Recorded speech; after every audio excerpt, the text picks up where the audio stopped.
don't sing for anyone in particular. Still, if someone stops to listen, I hope it provides a moment of peace all the same.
I used to take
What a joke!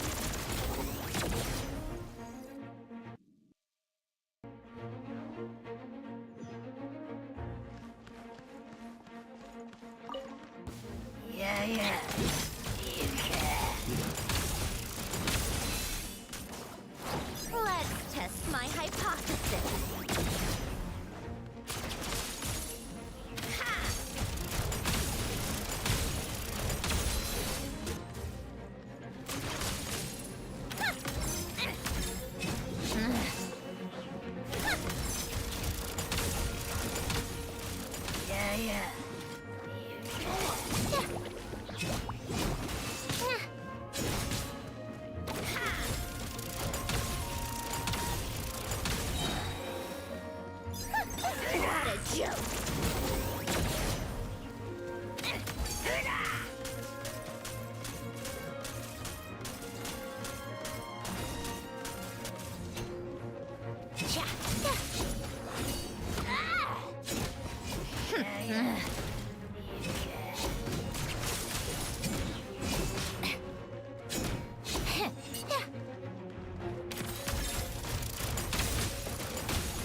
Every battle has its twists.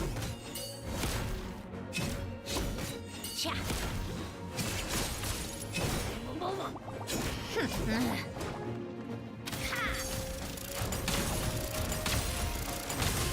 Yeah, yeah.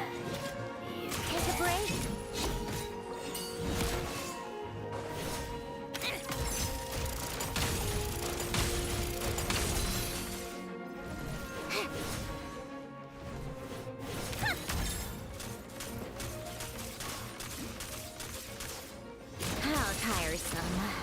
up the pace. A spot of tea time entertainment.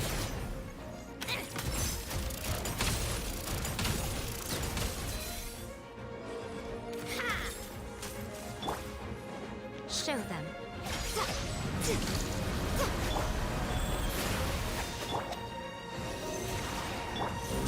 Come on, keep up.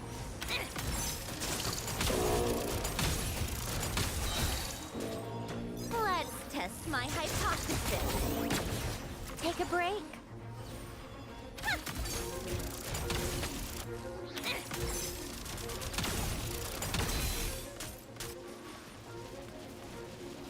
How tiresome. Come on out.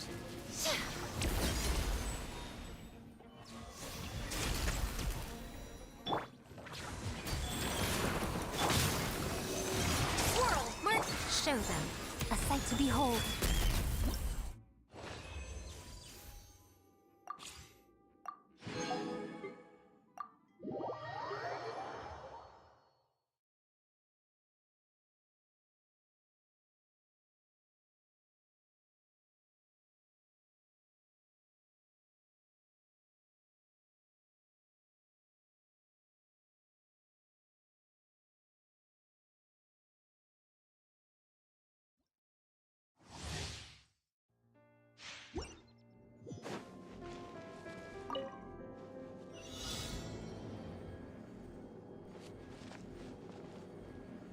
Lolling! Eat Papa! Get him! Show no mercy!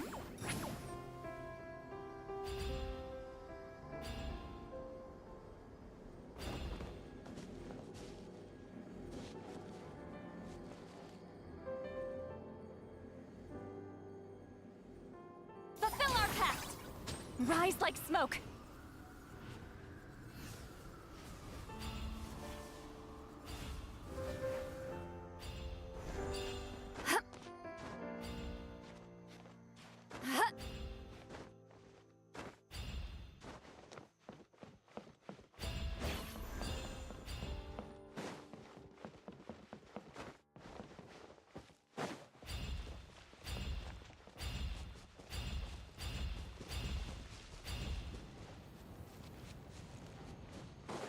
Show no mercy!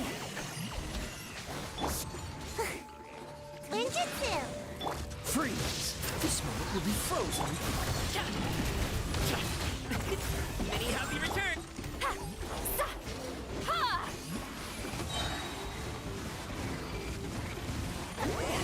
Suffer the wrath of Easley! Fulfill our pact! Bye!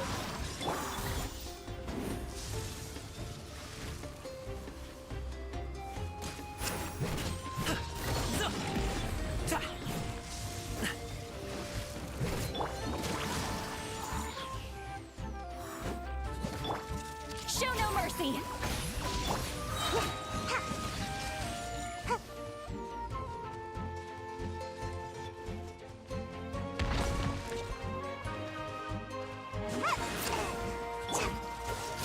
Oh, so sorry.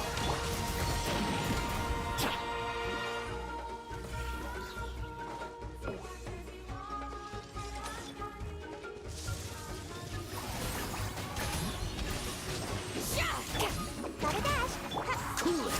Don't get frostbite.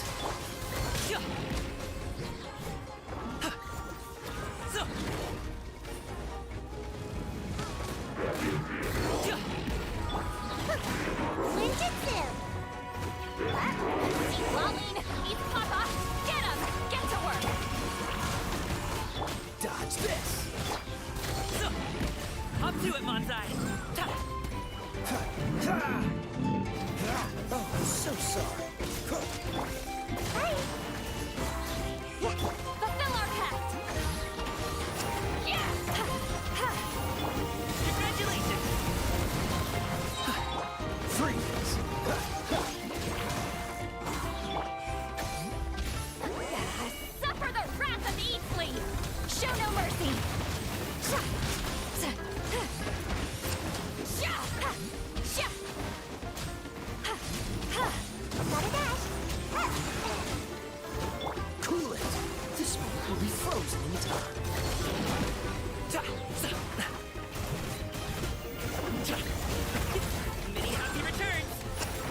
down.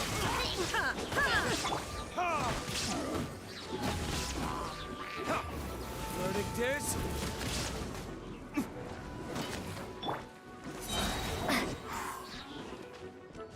There is no escape.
Hey! The Fontinalia Film Festival should be happening over in Fontaine right now. Wonder if our friends at Musketeer Pictures are taking part. Let's head over and check it out. Maybe there's even something we can help with.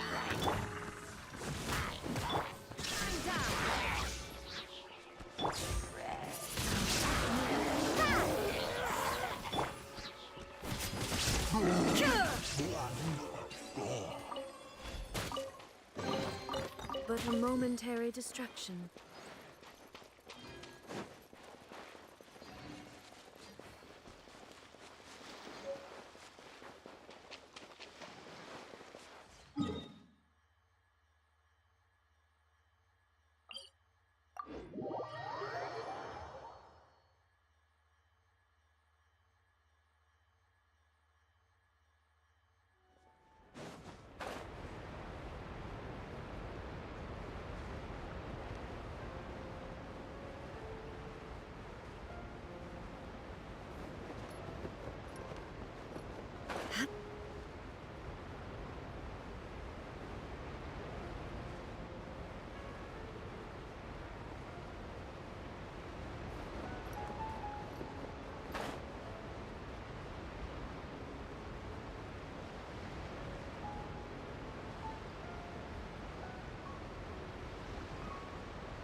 Another test subject.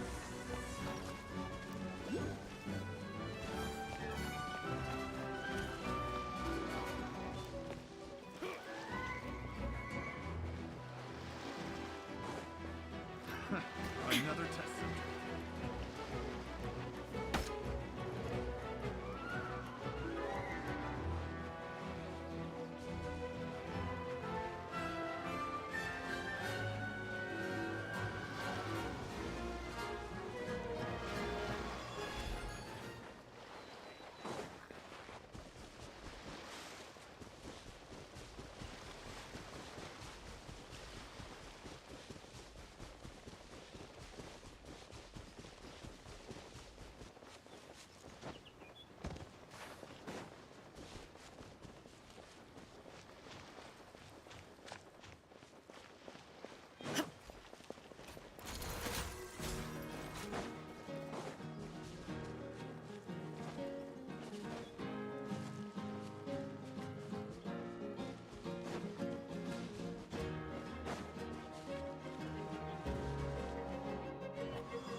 Illusion shattered!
but a momentary distraction.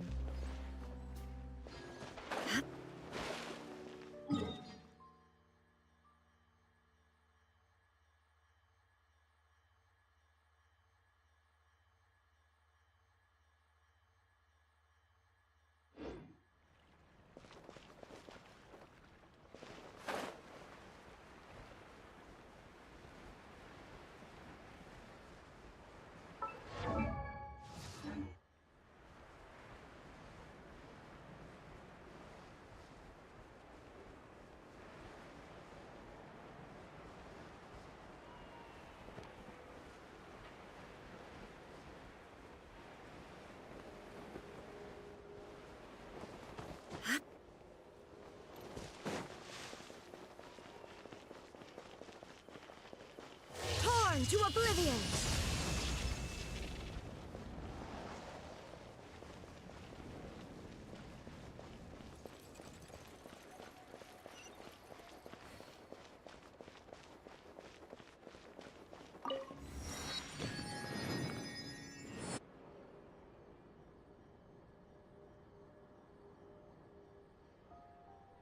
See? Told you they'd be here. Xavier! Oh, and Shiori and Farina too! Ah, Hydro Archon above! If it isn't my darling camera operator and clapper loader! A very happy Fontinalia festival to you as well! I'm guessing you came back to celebrate with us? Yep. And help out too! Even though the last festival had some unexpected hiccups, making the film was still super fun. Since you're all here together like this, you must be planning on entering the competition, right? Of course! A celebration of the entertainment industry. No one who's anyone would choose to sit this one out. It only happens once a year, after all. Fontaine Fashion Week might be more my speed, but the film festival brings in a lot of orders and boosts brand recognition, so I wasn't going to miss out either. A few new awards have been added this year, too. Best Director, Best Costume Design, oh, and Best Camera Operation. Ooh, sounds like we've got work to do. Come on, tell us! What's Musketeer Pictures film gonna be about? Oh, about that. What's wrong, Xavier? What's with that look? Oh, man. You weren't scammed by some shady investor again, were you? No. Even I'm not naive enough to fall for something like that again. Besides, thanks to the fine people here, Musketeer Pictures has more than enough funds to shoot without investors. And yet problems persist. Huh? What do you mean? Well, we were planning to replicate our past success and shoot a film based on a popular novel. But as we were holding auditions for the female lead earlier today, a striking young mademoiselle wandered in by accident. Her disposition was simply ethereal. The look in her eyes somewhat melancholic. Oh, I wish you could have been there. The awe I felt can scarcely be put to words. You had to be there, friend. No matter where she stood, it was as if her surroundings, even the air itself, turned into the perfect shot. Guess you found your lead actress, then? No, quite the opposite. My script is entirely unworthy of her.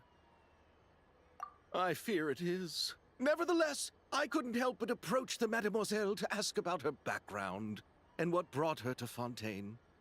What did she say? Sadly, she said her best friend was gone. After returning to her own homeland not too long ago, she decided to visit where her friend was from to remember them better. Oh, no wonder she looked sad. Yes, but that's when it struck me. Why not cast her as the lead in a film centered around her search for this old friend? Huh? You're gonna rewrite the whole script? But is there even enough time? Isn't the prep work super complicated? We might not finish.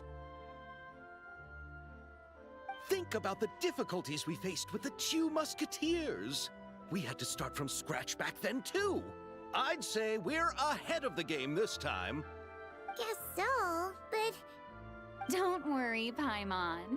Shiori and I have evaluated the proposal, and we support Xavier's decision.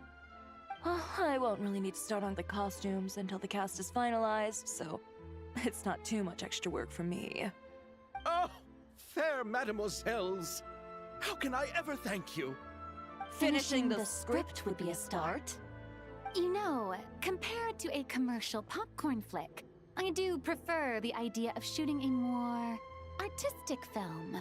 One that leaves a profound and lingering impact in the hearts of the audience. I agree. True trendsetters are the people who dare to go against the grain.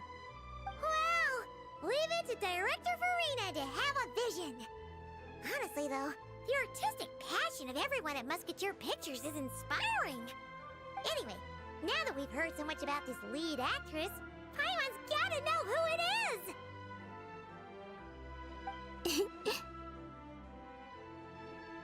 Ah! Columbina! What are you doing here? Hello. I was just walking past when I heard you talking about me, so I came over. Huh? You know Miss Columbina? Of course! Wait a second. Does this mean Columbina is the actress who inspired the whole rewrite?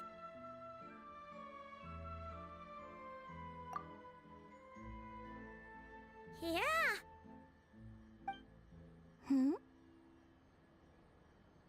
so did you make the trip by yourself, Columbina?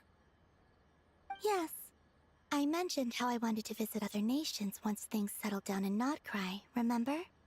So I went to the curatorium to ask Never for advice. She told me about the film festival in Fontaine and said it might be fun to visit. I spoke to Lauma before I left too, and she thought it was a great idea to get out for a bit. It's just, I received quite different travel advice from the two of them. Oh? How so? Well, Lauma told me to go out and experience new things and make new friends. What a wonderful suggestion! That's how a trip should be. What about Nefer? She said, don't trust anyone and don't talk to strangers. Yep, that sounds like her. I can understand that too. It shows this Nefer cares about you a great deal, Miss Columbina. Yes, so I plan on combining their advice. All I need to do is turn strangers into friends, and then I can talk to them. Huh. That kinda makes sense, but also not. Hey, Chiori. Oh, look who's back. Happy Fontinalia Festival, you two. Oh, looks like we have a superstar in our midst. How about an autograph, Big Shot? Ha ha, very funny.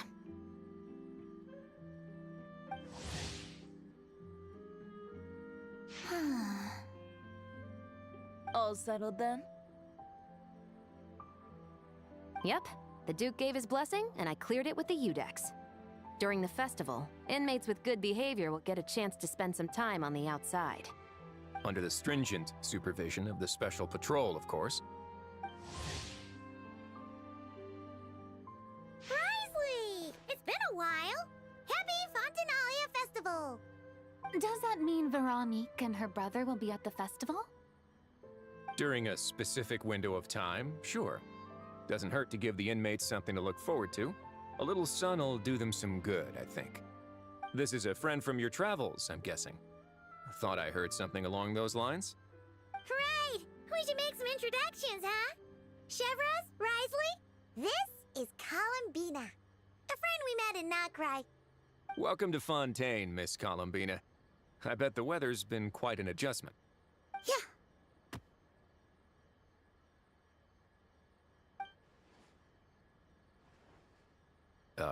And not the good kind, I take it. No, I quite like it. It's a lot warmer than Not Cry. Then what was the punch for? Oh, should I not have done that? The flowers that bloom here are so vibrant, and the people are so kind. I just wanted to become friends as fast as possible. Ah, so that was meant as a gesture of friendship. Is that right, Miss Columbina? Mm-hmm. Isn't that what friends do? Right. Might have been a bit premature in this instance, though. Your friend here is quite the character. Good thing we said something. You weren't seriously gonna go around punching every single person in Fontaine, were you? No, just the ones I wanted to be friends with. That's not... What Paimon's trying to say is, maybe keep the punches to a minimum until after you're friends with someone. If you say so. You're quite the character, Miss Columbina. So, are we friends? Of course. Any friend of the Traveler is a friend of mine. Yeah. Oof.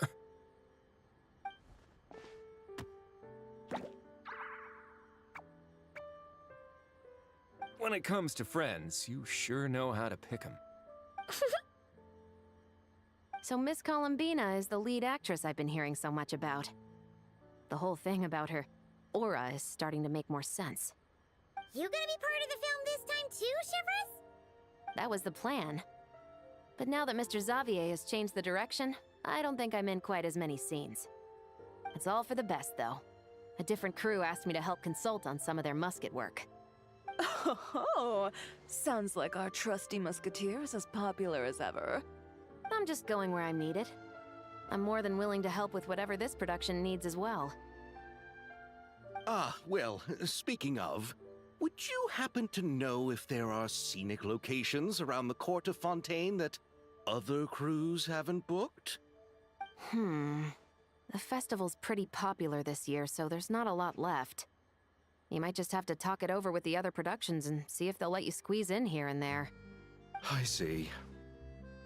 Having trouble finding a filming location? Yes, we made a last-minute decision to go down a different route, so the indoor locations we reserved are no longer a good fit. And it looks like all of the best outdoor spots have been taken. You know, I might know a place. Good views, good atmosphere, and no production team has snatched it up. That sounds perfect! Where is it? You want me to reveal it just like that? Come on, let it be a surprise. As much as that sounds riveting, I think we should divide and conquer. You go do that, and Director Farina and I will take Miss Columbina around the city to discuss lighting and styling. Is that all right with you, Miss Columbina? Traveler? Yeah! Everyone here is our friend! So don't worry about a thing and just focus on enjoying your trip. Okay. All right, then the Traveler and I will go check out this potential filming location. It might even give me some inspiration for the new script. I'll leave this to the Duke then. Until later, everyone. Maybe we'll run into each other on set. Okay then. Lead the way, Risley! Paimon's not built for suspense. Let's get this show on the road! Who said anything about roads? Huh?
It'd make quite the grand backdrop for a film, don't you think?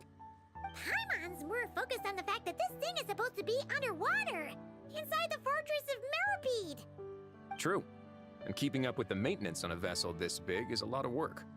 It takes a crazy amount of manpower just to keep it up and running. Oh, Paimon kind of thought it just sat there until you needed it. I wish it were that simple. The truth is, the maintenance costs on this thing are substantial. So we decided to rent it out during the festival to earn some extra mora. Besides, the inmates are the ones who keep it in good shape. Seeing the fruits of their labor put to use is a good form of social rehabilitation for them. Huh. You've really thought this through. What you think, Xavier? Is this a good place to shoot? Ah, I've got it! Good messieurs and mademoiselles, I've got it! Gonna take that as a yes. The beginning is the hardest part, and the opening of this film has been eluding me, but now I know just how it should start. Glad to hear it. Thanks for bringing us here, Risley. Don't thank me just yet. This isn't quite a done deal. Huh? Not a done deal as in someone already rented it out? You said no other production teams had snatched it up. This person isn't affiliated with a production team. The rental fee was high enough to scare off plenty of other film crews, but she didn't blink. Made quite the generous offer, and didn't even attempt to haggle. Do you know what she plans to use it for? I'd like to at least have a rough idea before going in to negotiate. I didn't ask for the details, but I did see what looked like a fishing permit and a business license on her desk. My guess is she's planning on using it for some kind of restaurant or aquarium. A floating restaurant is sure to attract people, but an aquarium sounds cool too. The views from the ship make it a great spot for a date. The winglet might not be under my command right now, but it's always nice to see her admired. A film is sure to drum up some good publicity as well. I do hope we can work something out with the current captain. Well, guess we should head over and talk things out then. Best of luck.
Wow! The winglet seems even bigger up close. The rooms are so spacious. Wonder who rented it out. Hello? Anyone there? Perhaps the captain had business to attend to elsewhere. But why rent such a massive boat just to have it sit here, without even leaving so much as a note? Let's try again. Anyone there? Hello? Seriously? Right now? What is it gonna take to get some decent Sleep around here. Is a nap too much to ask for? Ugh. Sorry, the aquarium's closed for the... Huh?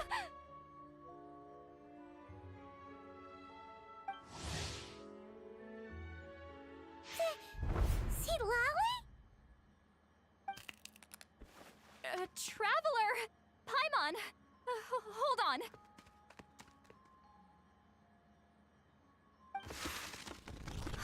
is just great.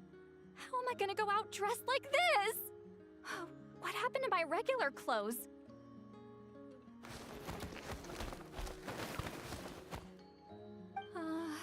The wash!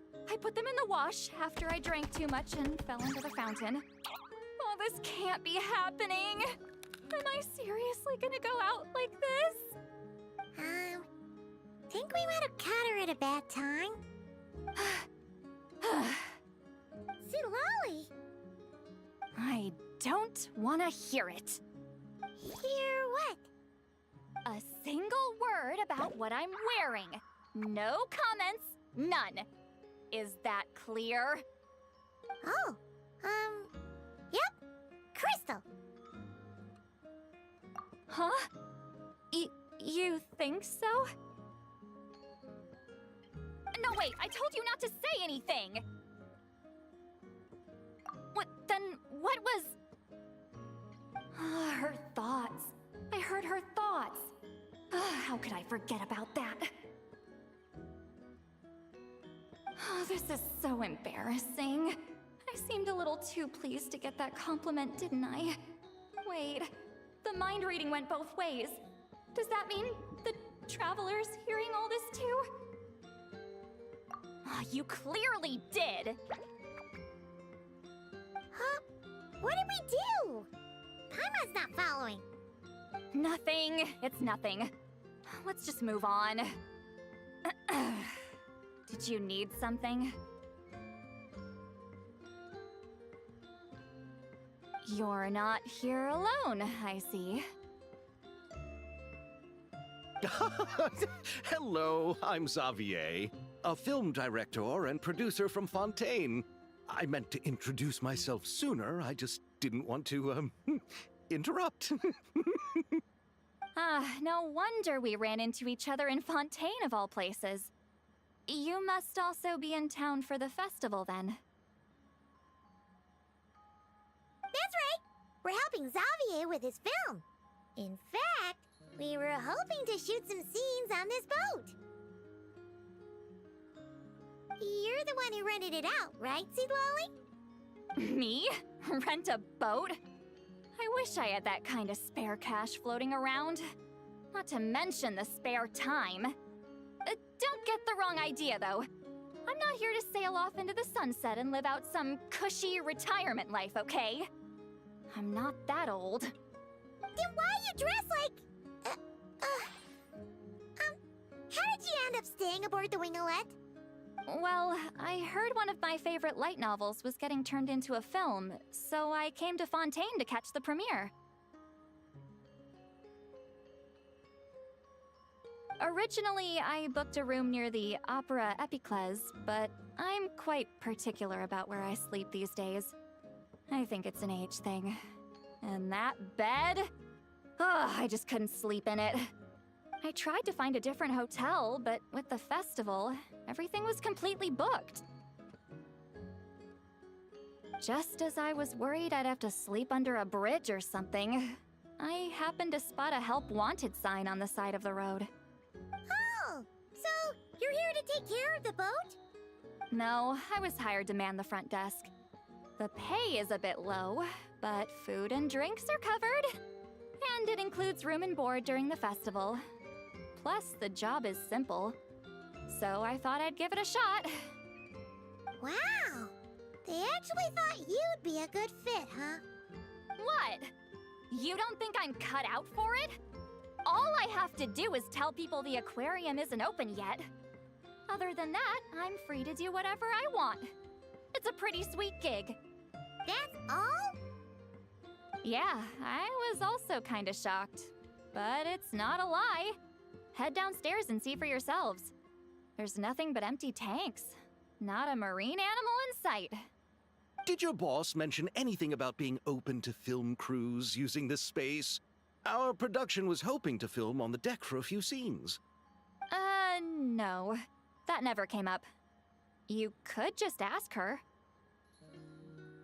Oh, she's around? What kind of person is she?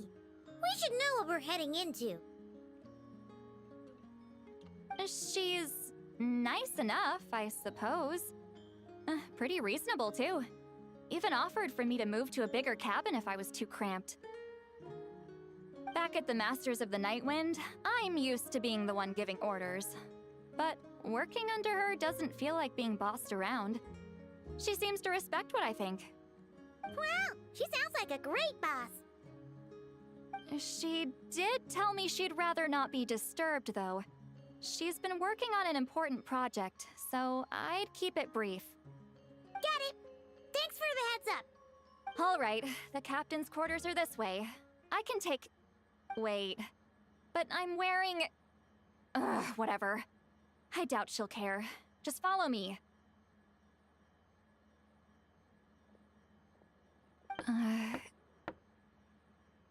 Miss Guillotin? These visitors were hoping to ask you about something.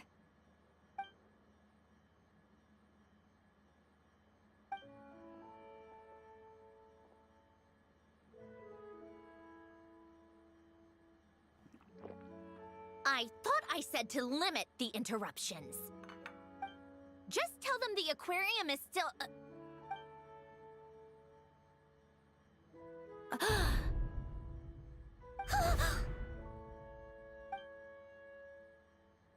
Sandrone, you're here? Huh? You know each other? Are you okay, Sandrone? Do you still remember us? Everyone was so upset after what happened. We all missed you so much.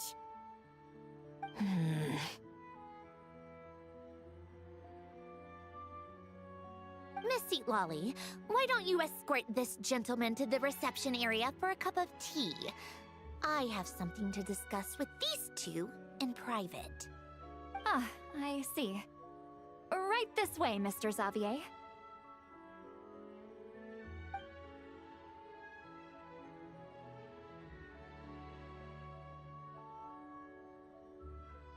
Sandrone? I really can't go anywhere without running into you two, can I? Are you okay? During the battle, your core, it was... Destroyed by that bastard Dottore. That's right. But as you can see, I'm fine now. No major issues. Or at least, there shouldn't be. Oh, what a relief! Why didn't you tell us sooner? Or come back to see your friends?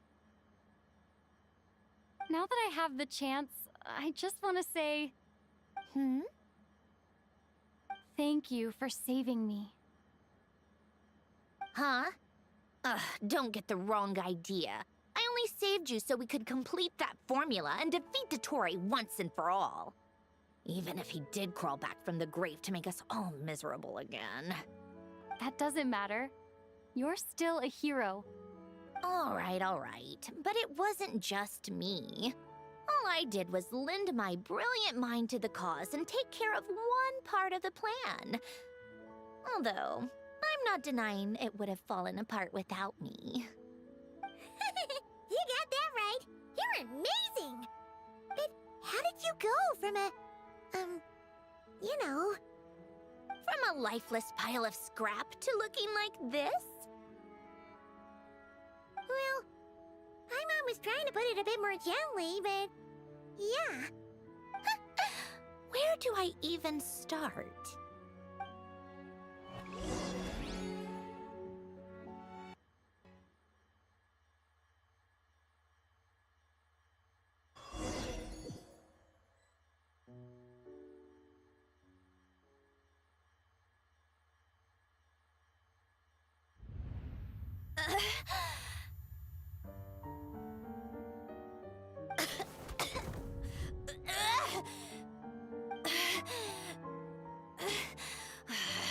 Curse it all!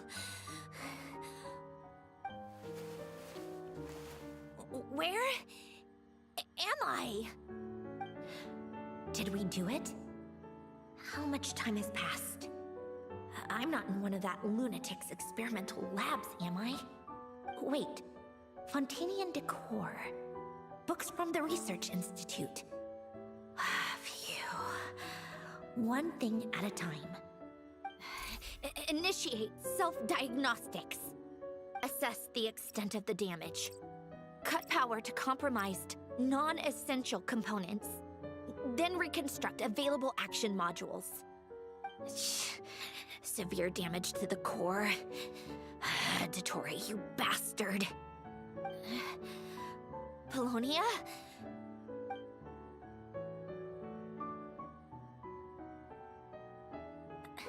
Polonia, wake up! Activate!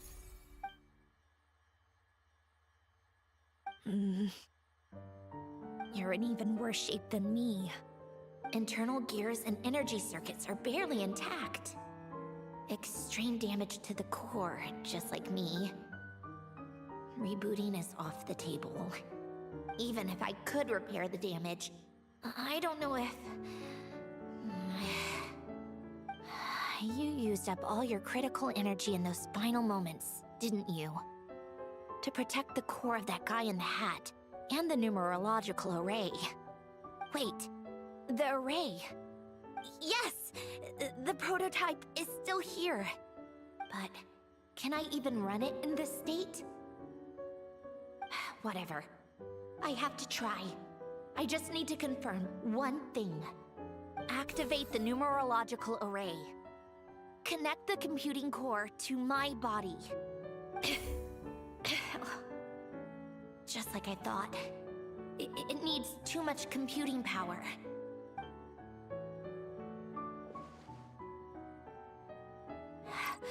Cut off power supply to all functions except the thinking module. Please. I just need to ask one question. Initiate query regarding the 3 moon sisters. How many living moon goddesses are there in possession of the Trilunar Authority? 1. It worked. You did it, Columbina. You made it back. But how did I survive? The self-diagnostics showed damage severe enough to shut me down for good. What triggered the reboot? A built-in message? Only visible after a core reboot. The final gift. Alen!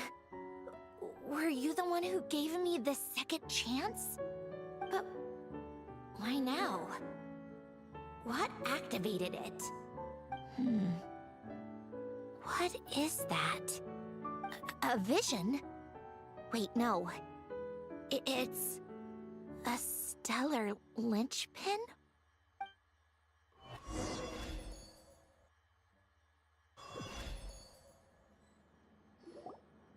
A stellar linchpin? What's that? You can think of it as a rare kind of vision. As for what causes one to manifest, well, that's still unknown. But in Snezhnaya, or in Afatui's research at least, it's believed to have some connection to the third descender.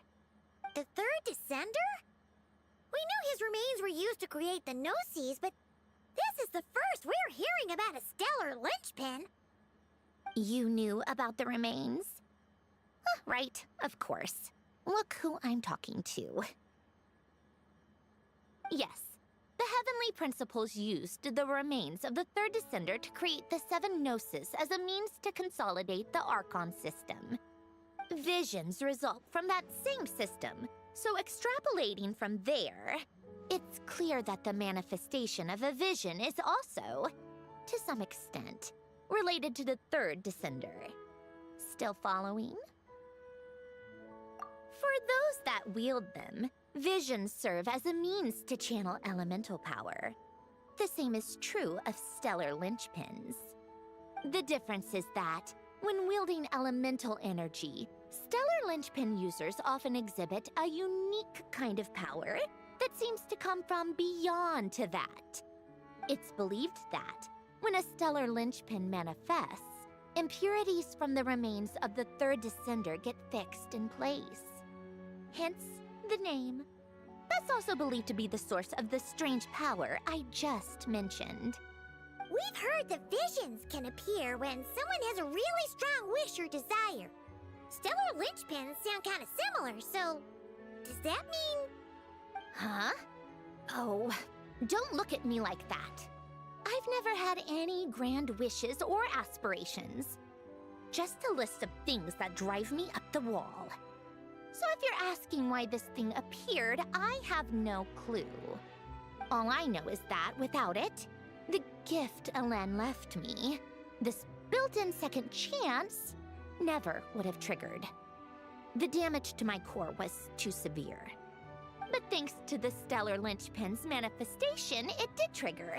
And after my core rebooted, I was able to repair the damage to my body.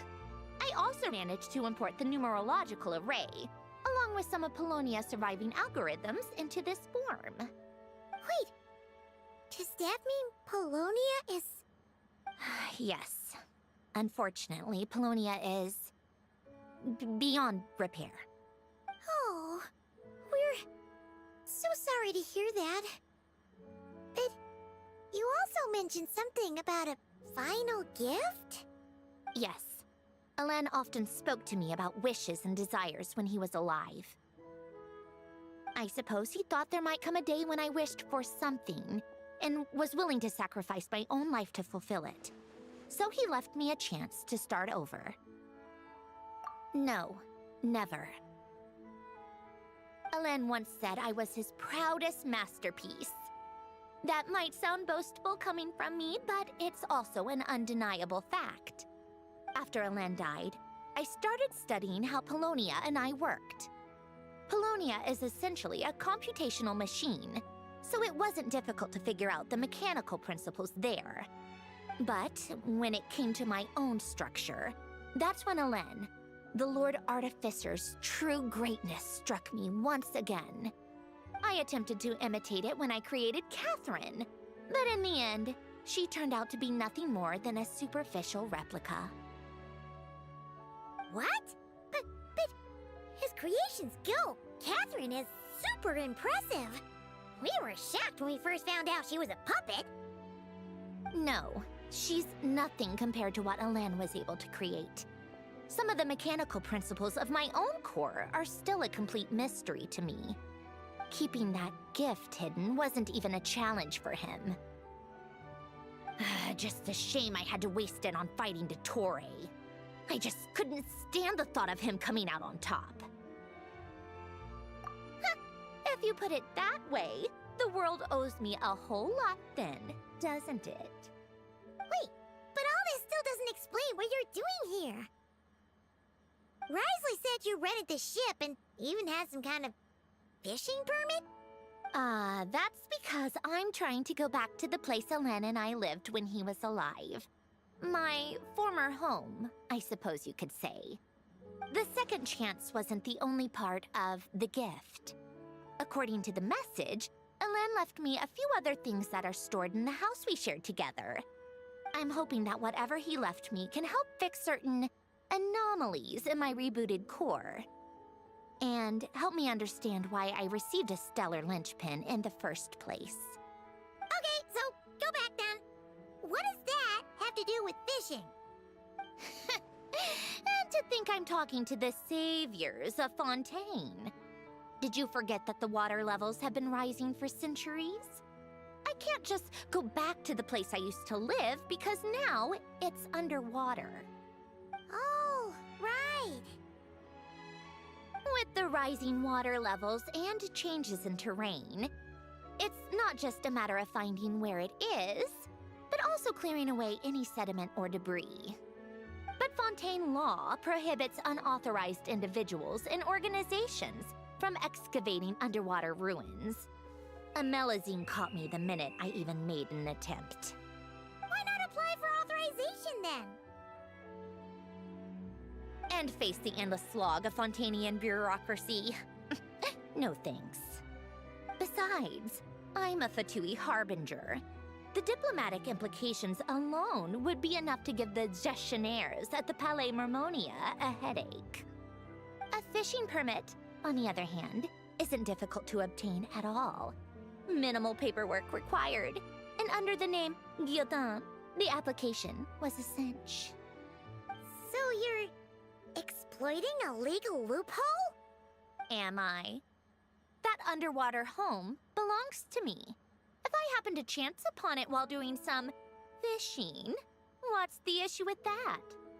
Of course, I do have to catch some fish to put in the aquarium, just in case the gestionnaires come to check up on things. That's also the reason I hired someone to man the front desk. Huh? But isn't that kind of a waste? He went to all the trouble of getting a business license and rented out this giant ship. Just for show? If you want to run an aquarium that bad, be my guest. Use the facilities however you want. I'm certainly not going to stop you. All I want is to go back home and see what other gifts Alain wanted me to inherit. Hold on. Enough about me. What are you two even doing here?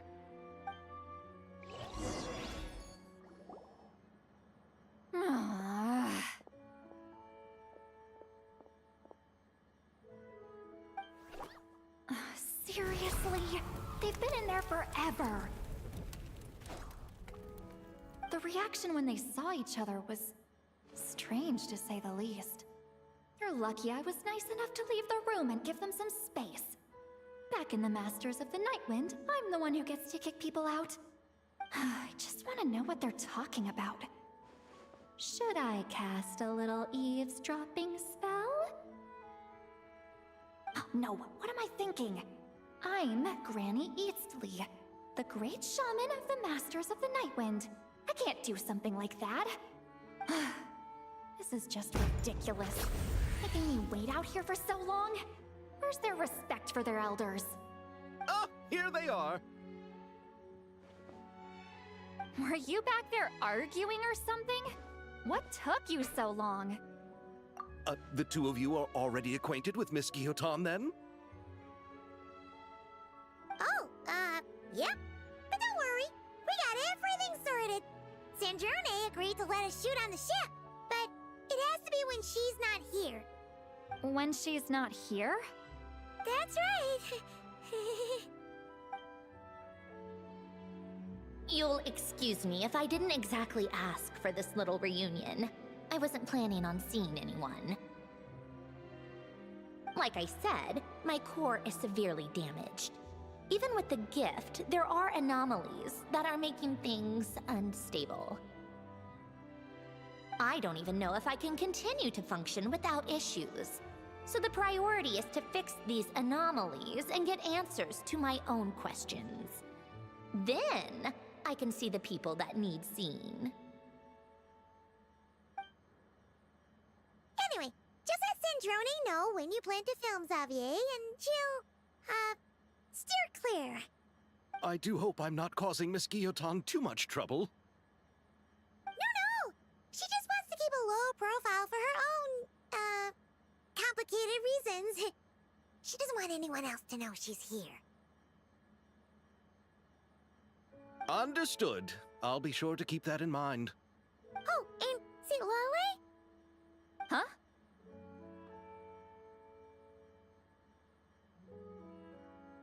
You mean Miss Guillotin?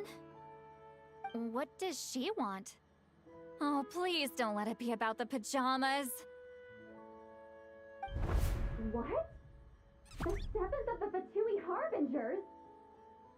Why are you telling me all this?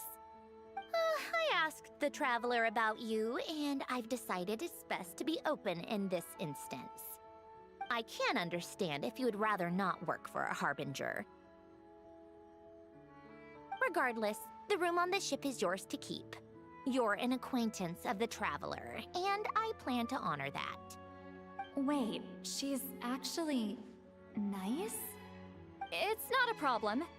The captain also worked for the Fatui, and he helped Natlan a great deal. We know that there are good people among your ranks. Besides, I've been around long enough to know what it means to earn one's keep. This isn't Natlan, and I don't expect special treatment. Besides, sitting at a desk isn't exactly back-breaking work. I appreciate that perspective, great shaman. Seat Lolly. Just call me Seat Lolly. That title makes me sound so... old. Well, Seat Lolly, the Traveler and I are looking for something, so we'll be heading underwater together soon. I'll leave the ship in your care while we're gone. Together? How often? Not too often. We're heading out in a bit, but I'll be available if you need something. You couldn't, go alone? I wanted to, but she was concerned about my physical well-being, so she offered to come with. Guess my mental well-being means nothing then. Huh?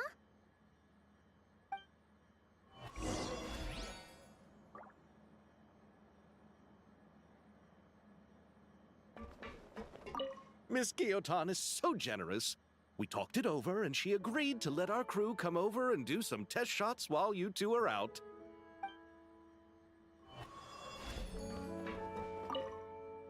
Just be quick about the whole thing, okay?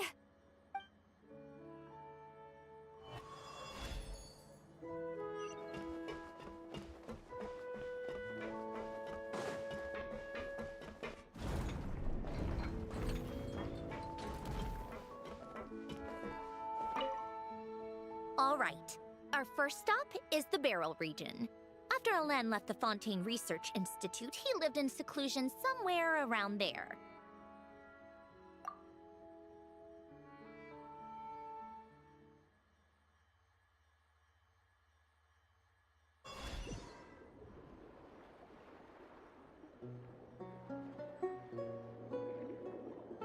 Huh. This place has changed a lot. Guess I really have been gone for a long time.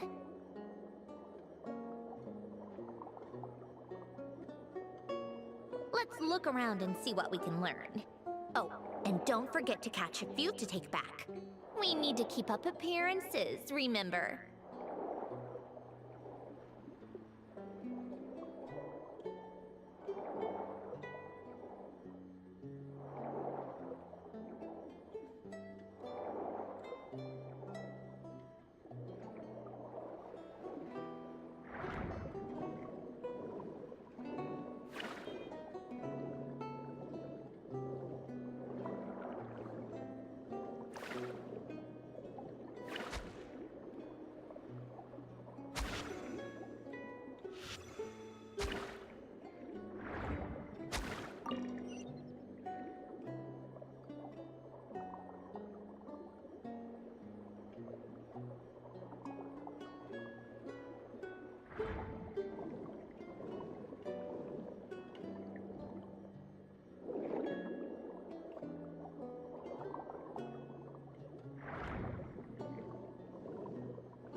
Poisson isn't too far from here, right? It's all a bit nostalgic, I guess. Back when I lived here, all this was still above water. All right, I have a general understanding of the terrain changes and sediment accumulation. We can stop here for now.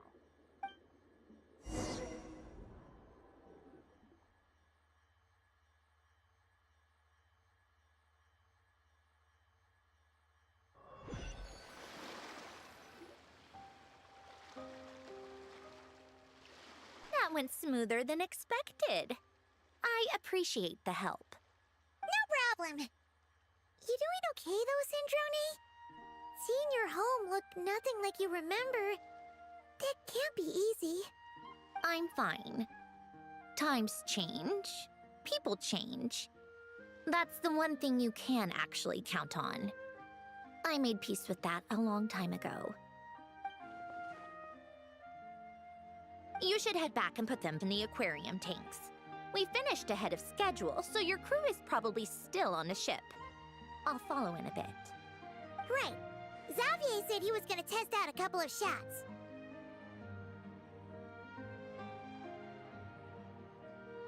I'm sure. I want to take another look around on my own. Okay then. Want us to let you know when the filming is done? No need. Columbina relies on Kuvaki to perceive her surroundings.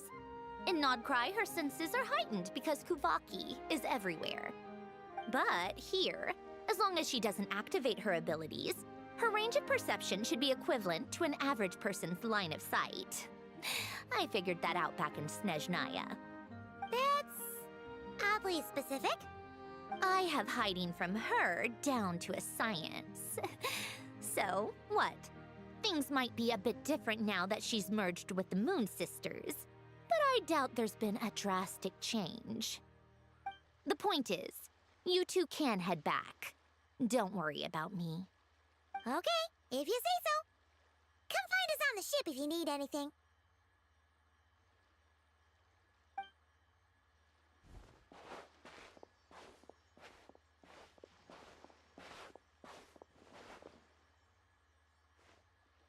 What did you leave for me, Elen? Did you know I would come back? Or did you make it so I would have to?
They're filming over there. Oops, sorry.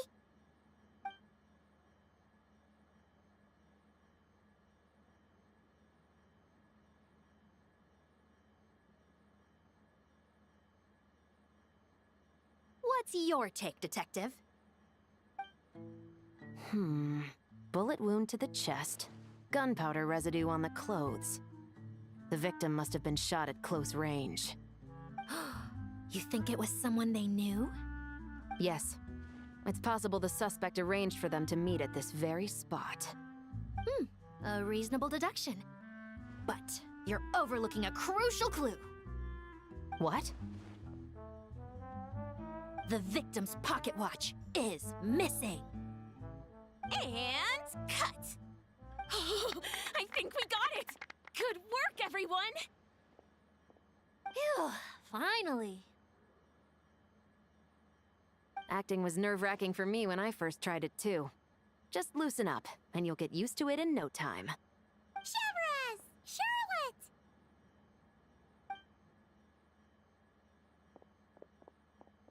Oh, hello there, you two. You're filming here too? Oh, so Charlotte's crew must have been the one that asked you to help out, huh, Chevres? Yep. They heard about a potential filming location and wanted to come check it out. But when we got here, your crew had already beaten us to it. Luckily, Xavier and our director, Lapine Pauline, go way back. In the end, we agreed to just share each other's filming locations. Considering all the last-minute changes, that's just what Musketeer Pictures needed. For sure! Based off the scene just now, you must be the star of the film, Charlotte! You bet! This detective costume really suits me, don't you think? Oh, for sure. You're already right at home lurking in the shadows taking pictures of this and that. Add a notepad and you're practically method. Thanks, Miss Chiori. I appreciate the compliment. That didn't sound much like a compliment to Paimon. So this is a film set? It looks like a very happy place. This must all be quite new to you, Miss Columbina. Yes. I watched a few films with a friend once, but she thought there was no point if I wouldn't open my eyes. So she stopped inviting me. Looks like I missed out on a lot. True, but being an actor seems like a tough job. Huh? Most people would swap lives with an actor in a heartbeat. The lifestyle is so glamorous, and the pay is more than generous. But they have to act out lives that aren't their own, with the whole world watching on in judgment. If they don't do it justice, it must feel like they're letting people down. That's exactly how it feels. This young lady has quite the unique perspective. Well, that's true. But these actors are here because they want to be and they think it's fun. Most of them, at least. Not to mention, the film we're shooting is based entirely on you, Miss Columbina. You just need to be true to yourself. I don't have to pretend to be someone I'm not? Not at all. Authenticity is what we're after. For example, this first scene opens with you on the boat, sailing to your friend's homeland. You just need to think about that moment in the story and picture how you would feel. Oh, okay. We're all here? Wonderful! Let's head to the deck and get shooting. Oh, and this is for you, dear Paimon, your clapperboard. Whoa! Is this the same one Paimon used for the Two Musketeers? The very same. I saved it just for you. Thanks, Xavier! Feels like being reunited with an old friend. Of course! That said, I have a different job in mind for you this time, traveler. Our film is focusing on a single protagonist, so conveying the subtle changes in her state of mind is of the utmost importance. In addition to the actor's own performance, another way we can convey that is through lighting. Huh? But there's already a lighting specialist, isn't there?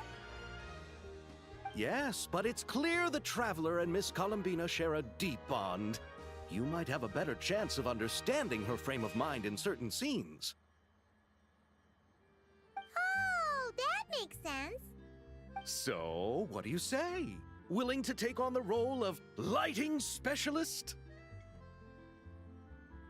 It's settled! I leave the job of translating our leading lady's inner thoughts in your capable hands.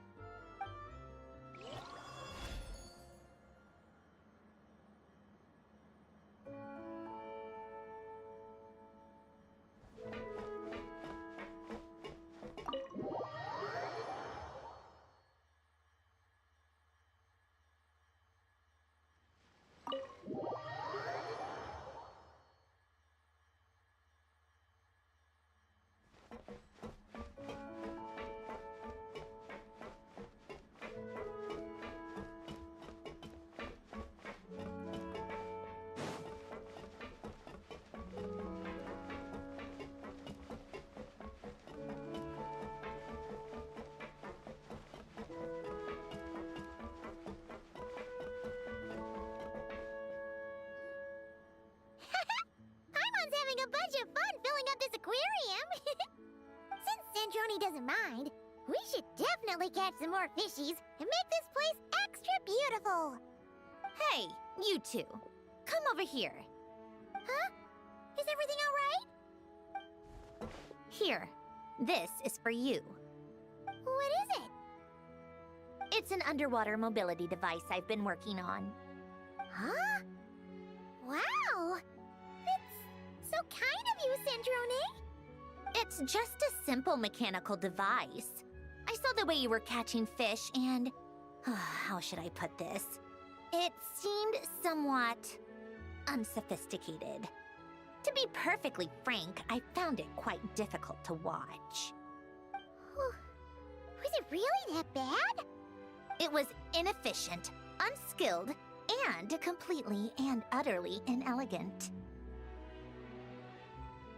No need to apologize. Everyone has their own ways of doing things. But seeing as you plan to keep adding to the aquarium, it might be best if you use this device.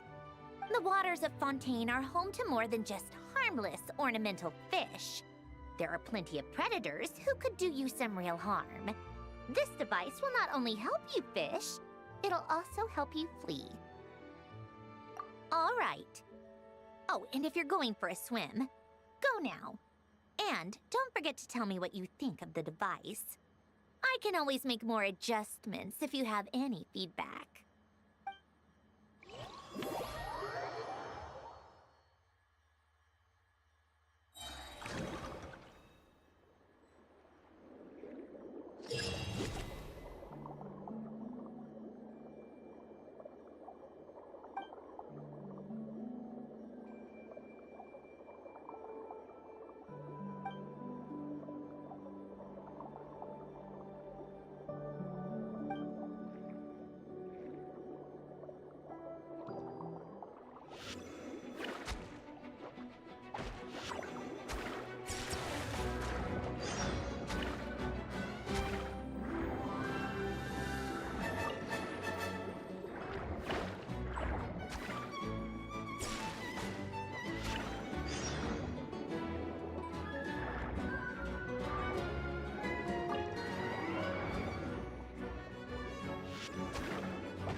right, without any further ado, it's time for production on our film, A Homecoming, to officially begin!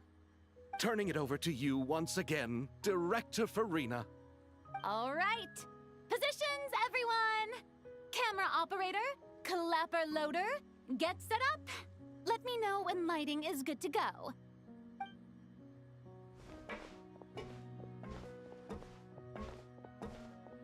All you need to worry about, Miss Columbina, is hitting your mark. Other than that, just focus on immersing yourself in the emotions of the moment. Okay. Good. Lighting, are we ready?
Ready.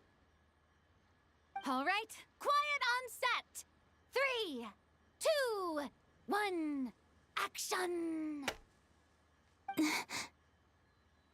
This is her homeland.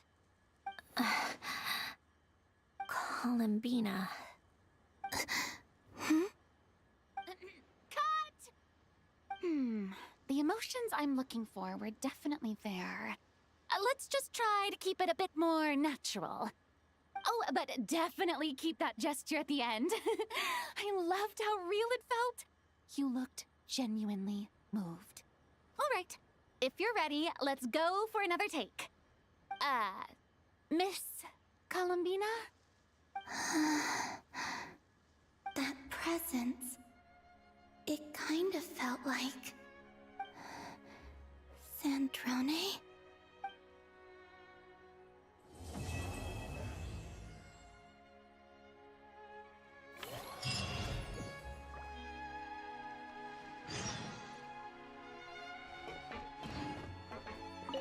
Terrific performance, Miss Columbina. Truly excellent work. Thank you, Director Farina. You really don't mind me not taking off my eye mask? Not at all. Xavier and I already talked it over. The character is based on you, so there's no need to change what you're accustomed to doing. Besides, the mask could become one of the defining traits of our film's leading lady. Just like you suggested, we'll leave the reveal to the more important moments.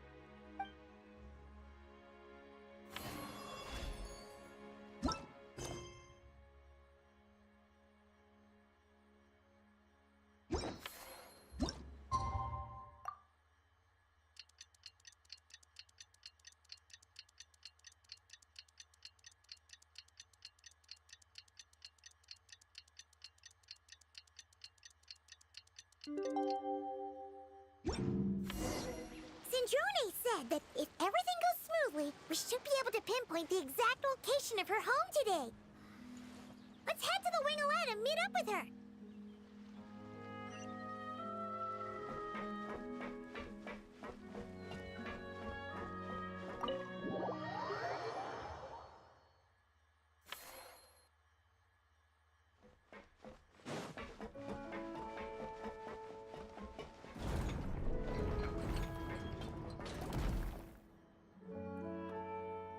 You're here. We should get going then. Xavier and the others should be filming soon. How's it going? Have you managed to figure out the location of your home yet? I've narrowed down a few potential locations. We just need to take a sample from each one. Once the equipment analyzes them, we should know the exact location and where to find the entrance. Great! We should get started then.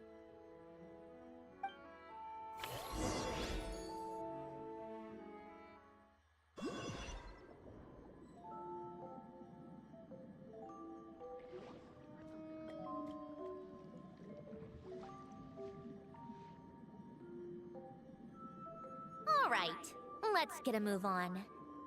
That should do it. Let's head back. The filming should be just about done. We made good time. We might even know the location by the end of the day. You sound pretty happy about that. Do I? I suppose I've just had enough of these anomalies I've been dealing with. The sooner I can fix them, the better. Anyway, enough chit-chat. We have work to do. Oh, but let's head in through the side door. I don't want to run into the crew on the deck.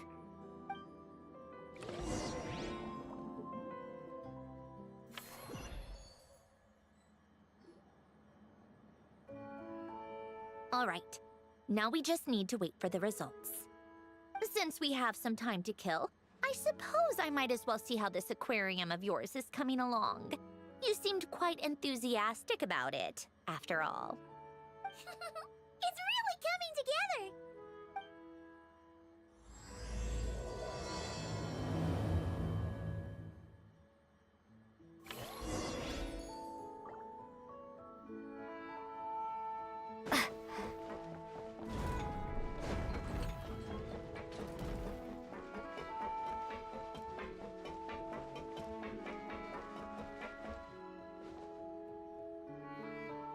Oh, kind of impressive, actually. These must be the ones we caught the first time we went underwater. Like it? It's fine, I guess. Nothing special. Come on! It sounded like you really liked it just now! You're that proud of it? Is this a sense of accomplishment or something? Well, yeah. And it's pretty! You know it's gonna be gone soon, though, right? What do you mean? After the festival, this ship will be returned to the fortress of Meropide, and this aquarium will be no more. So? So, no matter how much work you put into this place, once the festival is over, it's all just going to disappear. But not making the most of it when we have the chance is an even bigger waste! But if you know it's all going to be gone one day, why even bother? Well, Because you still get to keep the things you gain along the way. And those are things that can never be replaced. Doesn't that make losing them even harder? well, if you put it like that... But the happy memories we make along the way last forever! You just have to take a more glass-half-full perspective. Not to mention, everything we do here is gonna be on film, so it'll still live on in some shape or form. And when you look back on it, only happy memories will come to mind? Exactly! So it's about finding joy in the process itself. Traveler! You're back already? What's wrong with that? You say that like it's terrible news or something. How did you get here? I didn't see you on the deck. Oh, never mind. We need to help Miss Guillotin hide ASAP. The crew is heading over here to shoot any second. What? They should be done by now. There was a mishap earlier that cost them some time. I was waiting on deck so I could warn you the minute you showed up. Anyway, you should head back to the captain's cabin right away. They're gonna be here any minute now. Ugh, finally! That's a wrap for the scenes on the deck. Wouldn't have taken half as long if the wind hadn't snapped our equipment in two. Uh-oh! Too late! Change of plans then. You'll just have to hide. Hide! And where exactly am I supposed to do that? Oh, there's a box over there! You can get in that! Huh? You expect me to... Do I need my makeup done for the next scene too? For the love of... Let me see. Maybe just a quick touch-up. Huh? Traveler in Paimon? What are you doing here? I thought you took the day off to take care of something. Huh? Oh, well, it didn't take as long as we were expecting, so we came back early. What about you guys? You're still not done shooting for the day? No, we ran into an issue that, set us back. It meant Miss Charlotte's crew wasn't able to wrap either. We both still have scenes to shoot in this aquarium. Oh, that's not ideal. For several reasons. Let us help then. The sooner we wrap, the sooner everyone can get some rest. All right. Thanks, you two. Miss Charlotte's crew can go first then. If I'm not mistaken, you still have a night shoot later. Thanks, Director Farina! Of course. Fellow artists should help each other out where we can. Agreed. Well then, camera, lights, get set up. Actors, give your lines a quick once-over. Let's try to get this in one take.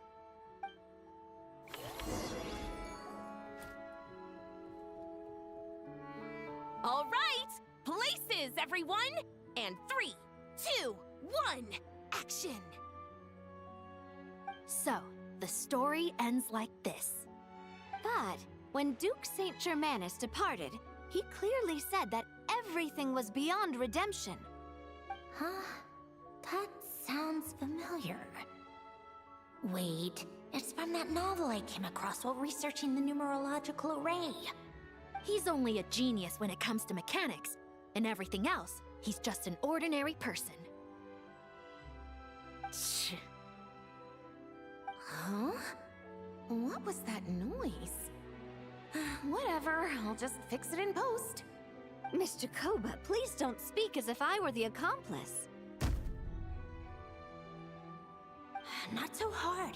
This box isn't sturdy enough for that.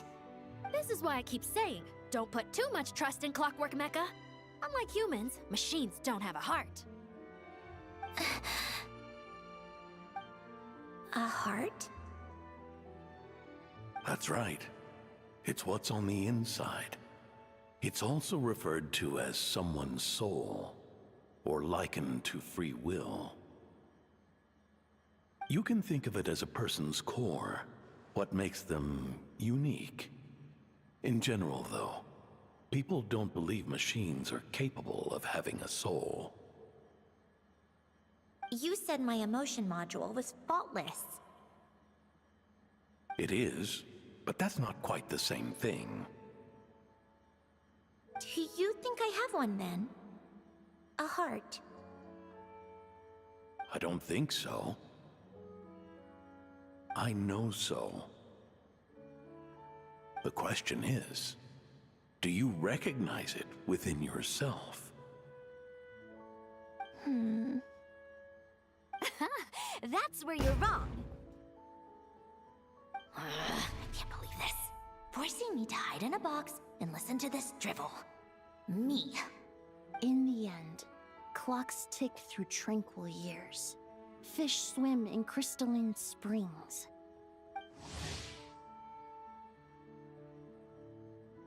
No matter how grand a dream is, it will fade away like this. Forlorn, wordless, silent. And cut. Whew, that was a long one. What did you think? If she makes them do another take, I'm going to flip a lid. And not just the one to this box. There were some weird audio things going on, but acting-wise, it was great. It's a keeper. Perfect. That means...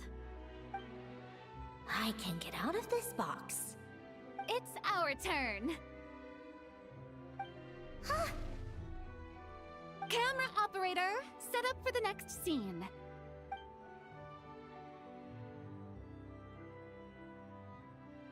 In this one, our protagonist peruses an aquarium in a foreign land and gets swept up in memories of her friend. So, in terms of lighting, that's the vibe we're going for. Got that? Shoot. Paimon thought there'd be a break and Zandroni could slip away. What are we gonna do now?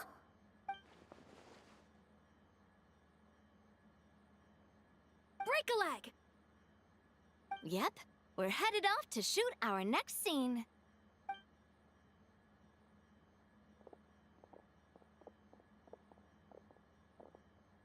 All right, quiet on set.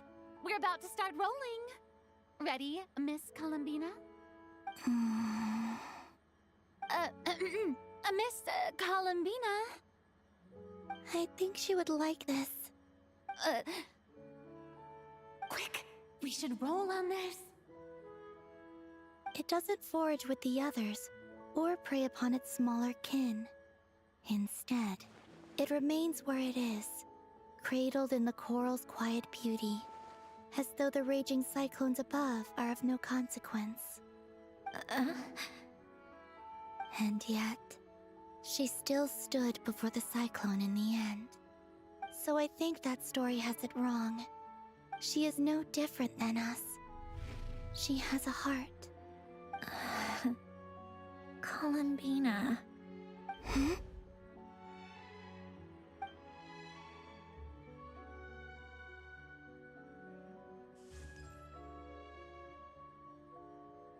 Uh-oh.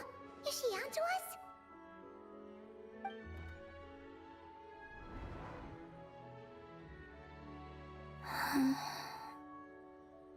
What is she doing? Cut! You okay, Columbina?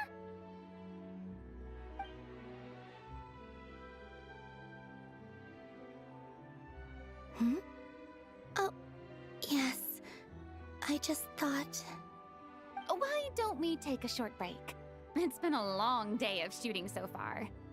That last take was beautifully organic, though. We can use it as is. No need to go again. Thanks, Director Farina. But I'm fine to continue. You're sure? In that case, let's shoot some quick B-roll. Then we can move to our next outdoor scene.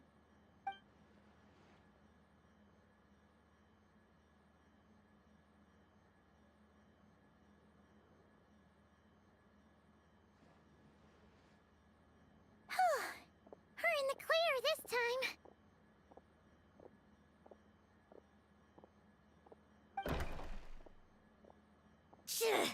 Ugh! Absolutely suffocating. You okay, Sandrone? Right as rain. Come on, let's go check the test results. It's time for me to go home.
answer from this world?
All right, it should be around here. Give me some space. I'll activate the water insulating mechanism.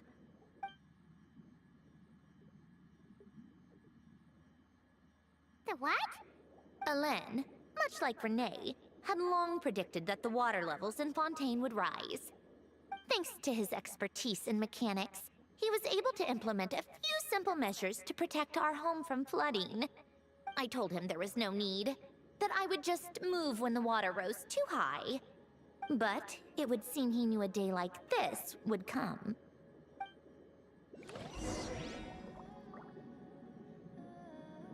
All right, the silt has been cleared away.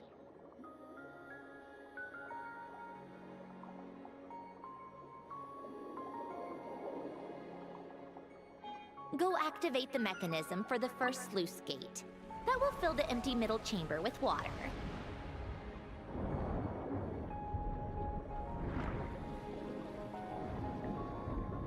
All right, now turn on the drainage mechanism in front of the second sluice gate, and this chamber will become empty once again.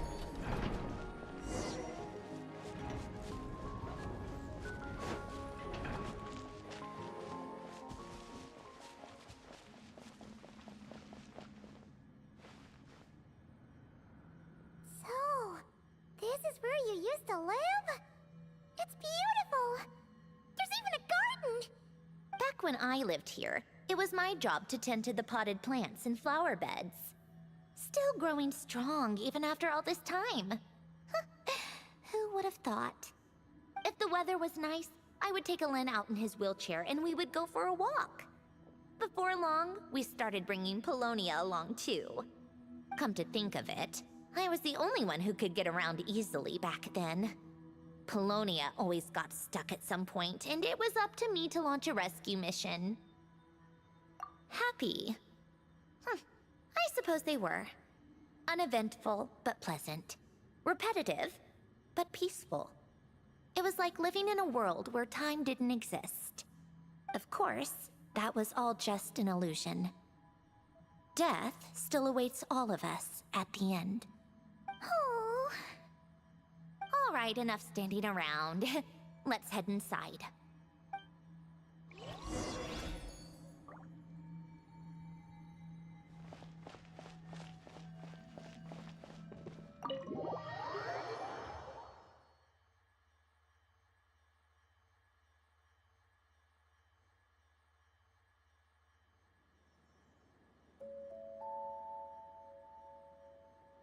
Yep, this place is exactly how I left it. Nothing has changed. What is it? Huh? How did you get... Oh, Arlecchino gave it to you, didn't she? And you... read the whole thing. Just so you know, a lot of that was written a long time ago. At that very desk, to be exact. Anyway, since you've already read it, you should just hold on to it. I can always start a new one. Well, feel free to look around. I'm going to start looking for the gift Alain mentioned. Oh, but be careful with the stuff around here. I'm not saying you can't touch anything. Just try not to choke on the dust. Polonia.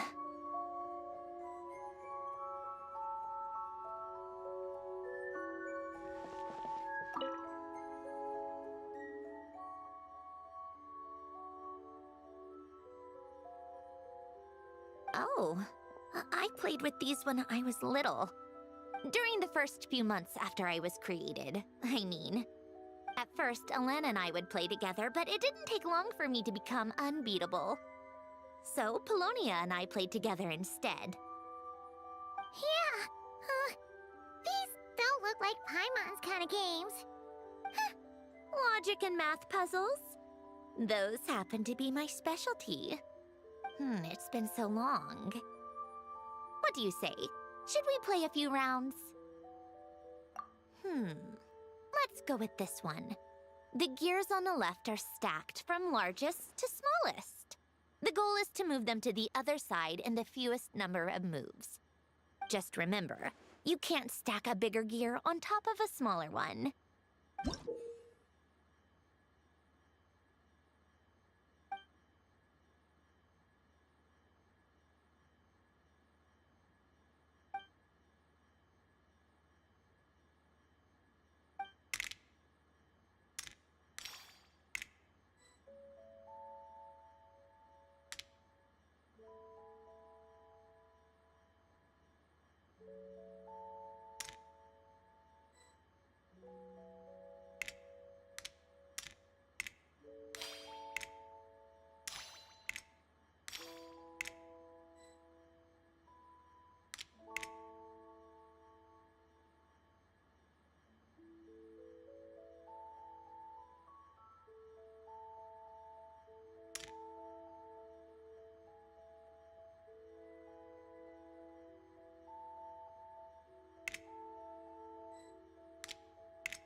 Need help?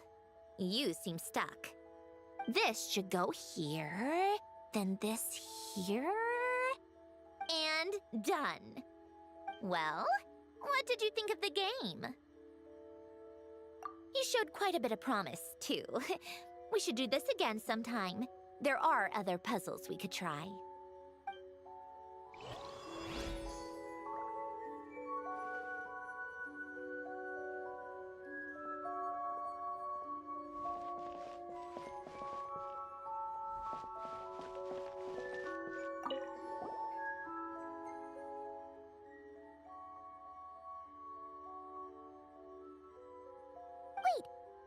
The people in this picture look kind of familiar. Oh, this was taken when Hélène and Renee were both still at the Fontaine Research Institute. Before their falling out.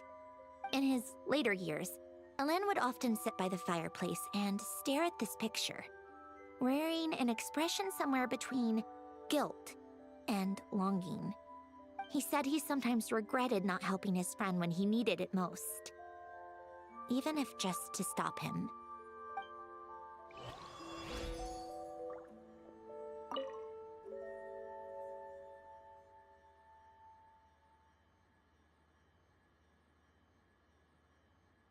Oh, these are some of Hélène's drafts from his later years. Just casual doodles, really. And these are just some unimportant letters. I couldn't be bothered to sort through them before I left.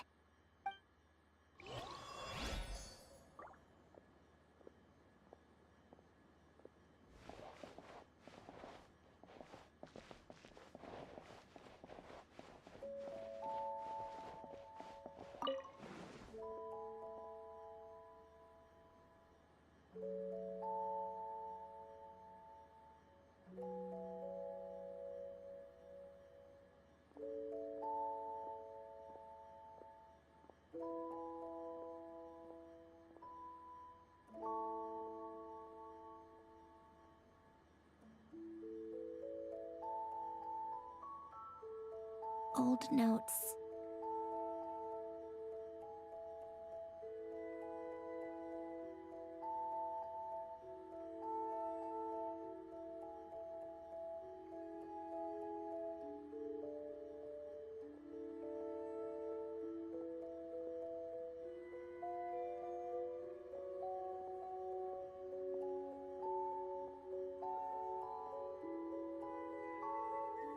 A warm hearth.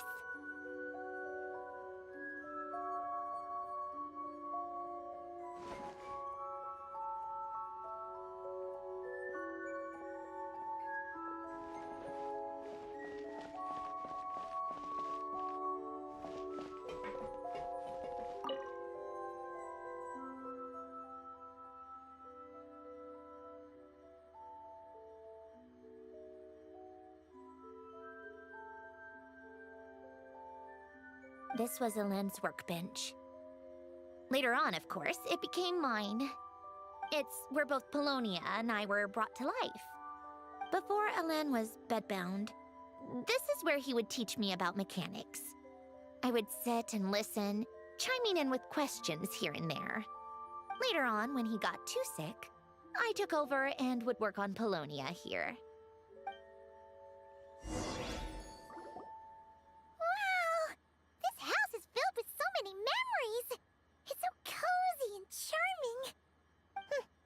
Should have seen it in its prime, when people actually lived here. A lit fireplace, a steaming cup of coffee. That's the real deal. You know, we also used to have a mechanical piano that Hélène built. Ooh, how chic! Hélène never played it much. He probably wasn't able to at that point. But I managed to teach myself. Music theory is essentially math, after all.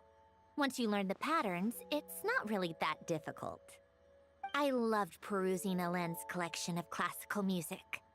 The chords and harmonies felt like individual mathematical puzzles. It was fascinating. So I did some composing as well. But as Hélène continued to deteriorate, even the sound of music began to grate on his nerves. So I got rid of the piano. Aww. Back then, I assumed a piano was like an ordinary clothing rack. Commonplace in every home and easily replaceable. It was only after I left that I realized how hard a good piano is to find. Enough about that. Hélène's gift should be just in here. The only things undisturbed before I left were a few of his personal belongings.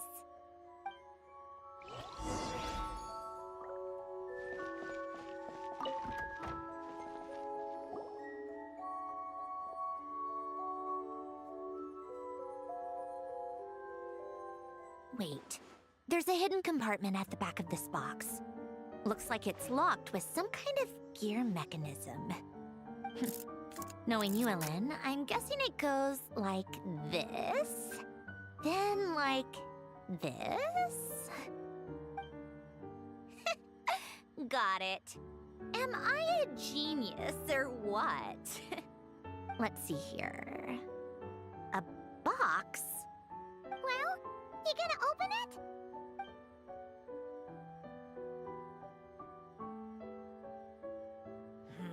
It's heavier than I was expecting. Just how much stuff is in here?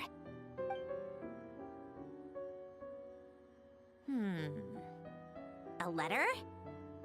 And a bunch of junk underneath it. None of it seems that important. Wait a second. This should be it. Oh, a cube? It's a multi-dimensional algorithmic core.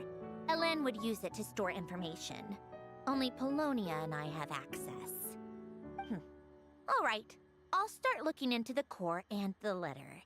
Feel free to go through the rest of the stuff and see if there's anything useful.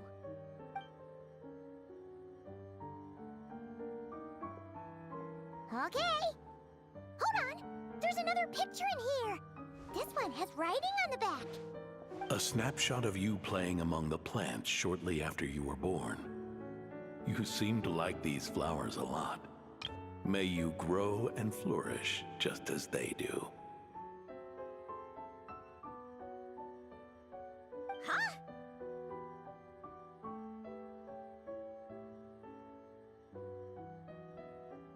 Wow! Look how happy you are in this picture. You've changed a lot since then, huh?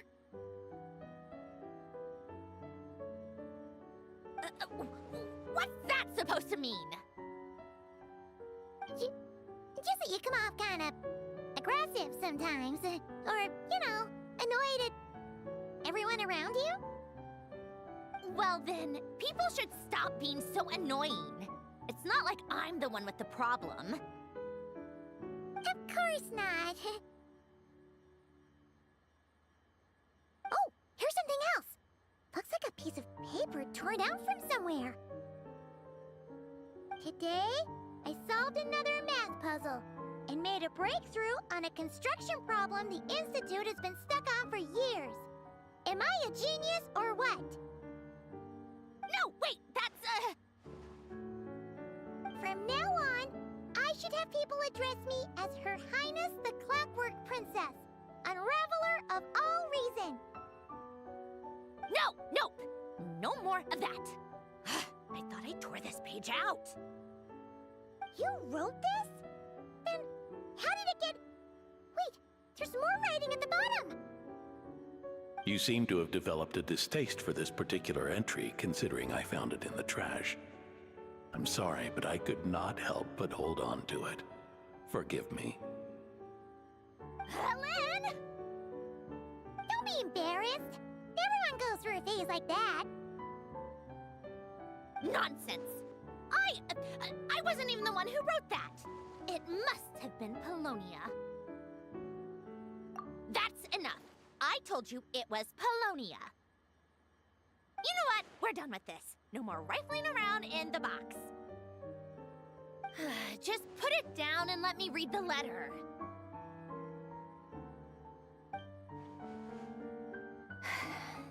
To my little clockwork princess. Oh, not another word. Got that? If you're reading this, You've most likely received the gift I left for you.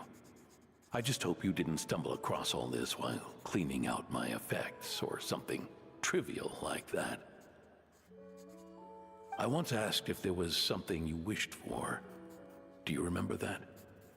I wonder if time has changed your answer.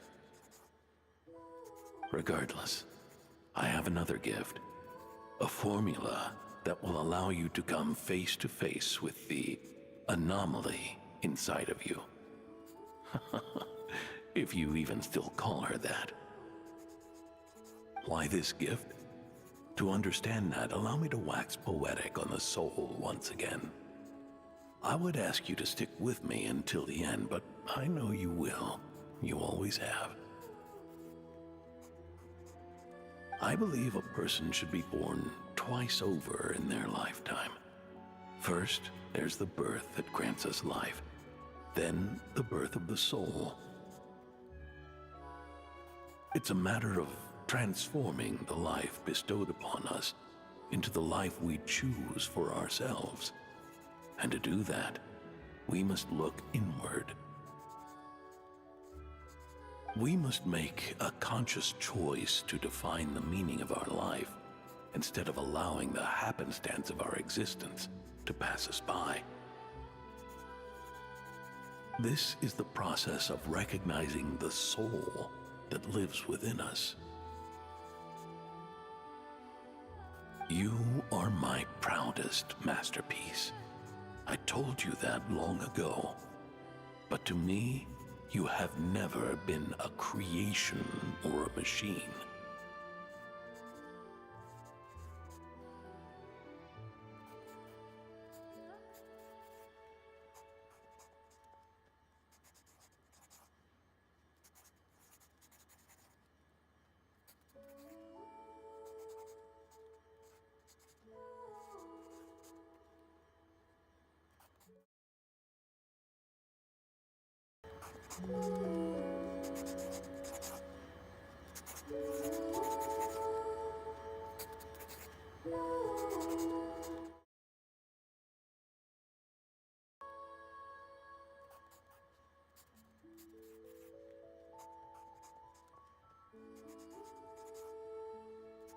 To me, you're just like the rest of us.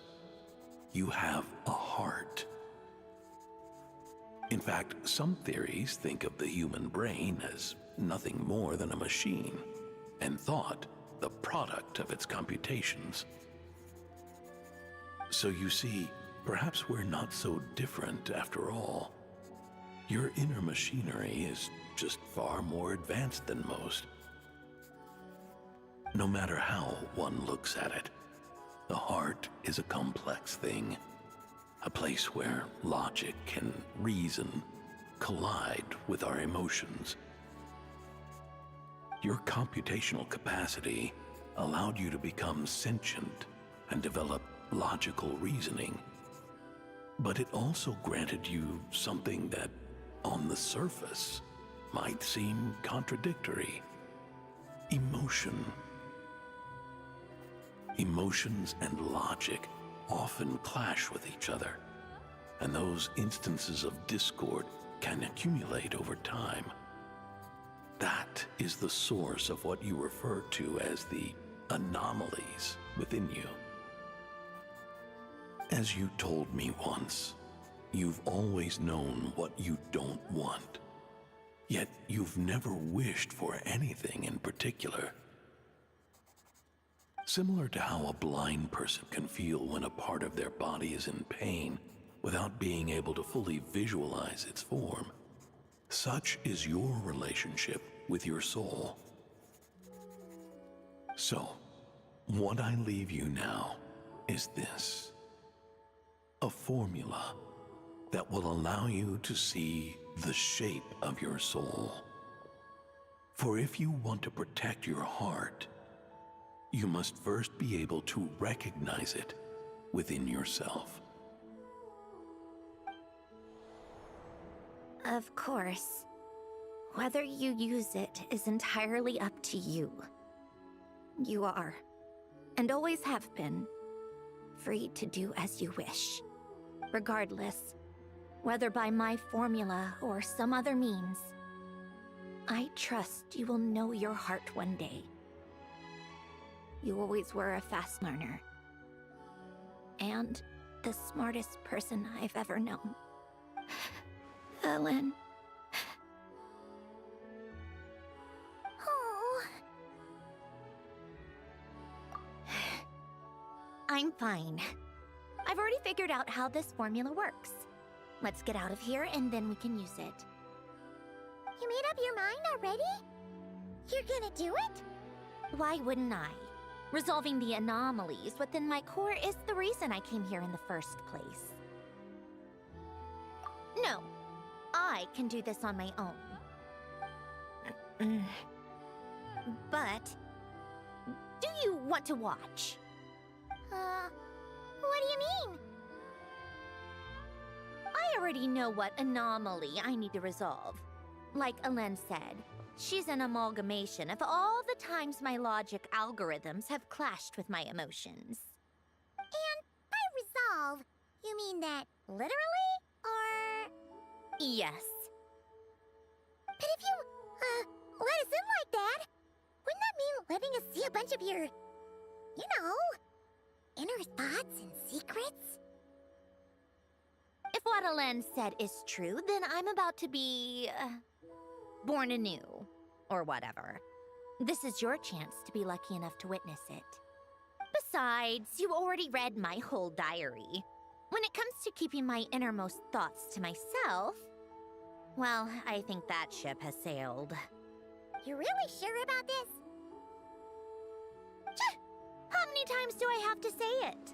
I finally let you in as... friends, and you want to question it. I'm not gonna offer a second time. Enough with the mushy stuff. Just follow me.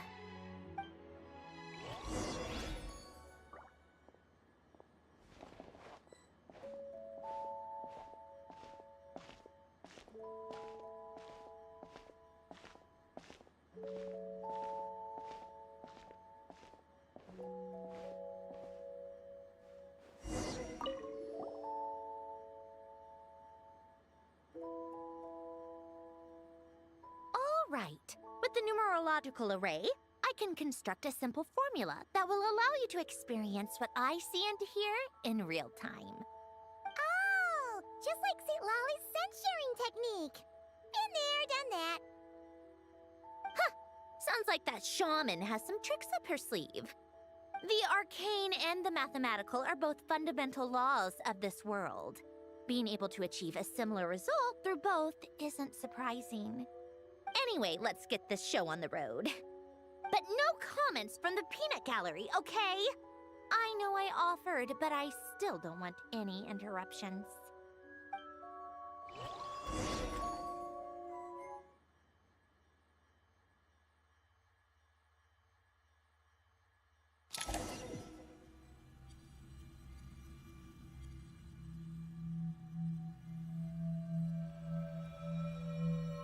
Is this... my heart? No, it's probably just the result of Alen's formula. A space dedicated to resolving anomalies. Huh. But it looks like the walls are all... mirrors? You made it. About time. Is that me? From the past? You just spoke of anomalies. Well, here I am. What happens when emotion contradicts reason? Shall we sit down and talk?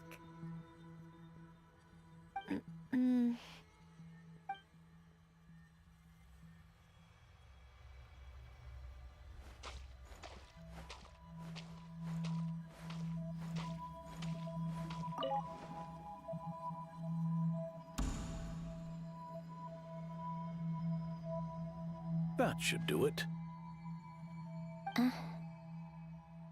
Hello?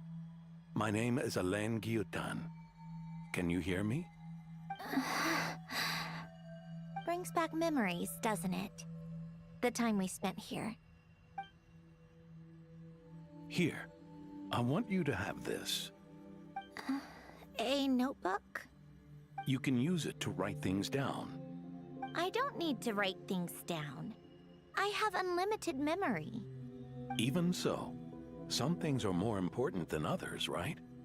You can use it to write about the things that matter. So you wish me to carry out a basic priority sorting operation? I suppose you can think of it like that for now. But journaling is also an act of finding oneself.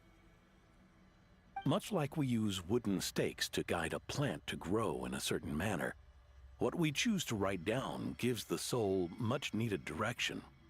In the act of choosing what to forget and what to hold on to, we decide what kind of person we want to become.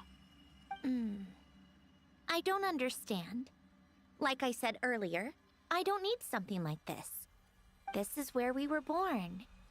Where our life began. Mornings of tending to the garden. Afternoons spent cleaning, reading, or studying. Evenings of cozying up by the fire, listening to Alen share stories about his past. Alen. What is it? What are you drinking? Oh, this? It's coffee. It, makes me more productive. I want to try it. Oh, okay. Here.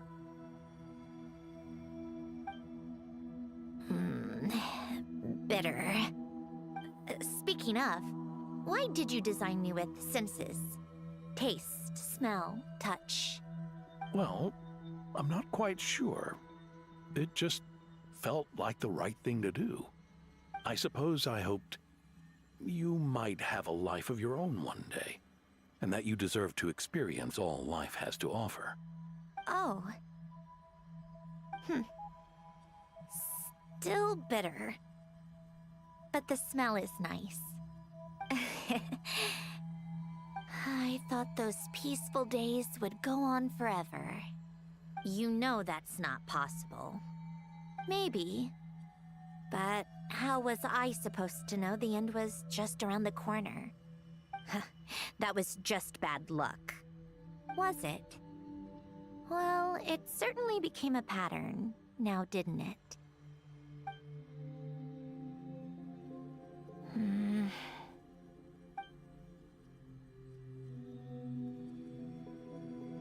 Over time, one of the habits we picked up from Alen was a love of coffee. We even took to hosting tea parties. A machine acting like a human. Kind of laughable, right? I suppose that's just what I'm used to. Yeah, that's just what we're used to. Hey, this place isn't half bad. Great spot for a party. More and more people seem to be showing up to my tea parties uninvited. Anyone care to explain? Can you blame me? I saw Columbina leading Capitano somewhere, and I had to see what that was about. I had simply asked Columbina where I might find Arlecchino. I have business to discuss with her, and Columbina suggested looking here. Tartaglia and I were unaware that this was a private gathering. Apologies for the intrusion. It won't be for long. Whatever. Just add it to the list of annoying things that have happened today. What's one more? Since you're here, you might as well stay for a cup of tea. See? Told you she wouldn't mind. Much obliged, Sandrone. Well, look who we have here. Good thing I brought extra desserts. This has turned into quite the occasion. Capitano, I was just about to go find you. Pardon the intrusion. Rest assured, I won't sully your gathering with talk of work. We can have our discussion later. Spoken like a true gentleman. A certain unmannered 11th seat could learn a thing or two. You know, you really should start being nicer to me, Rosaline. Or I might just snatch that 8th seat right out from under you. I'd like to see you try. If you're gonna fight, take it outside. The only mess I plan on cleaning up is tea-related. I still don't understand how our quiet afternoon turned into such a crowded gathering. One by one, people just kept barging in. And then, one by one, they left without a word. Yeah, pretty annoying, huh?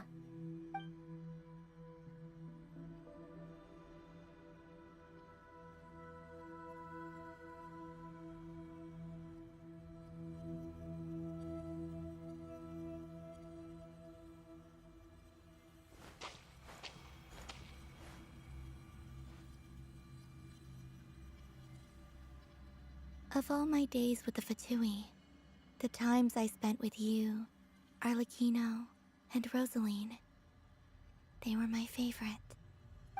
Goodbye, Sandrone.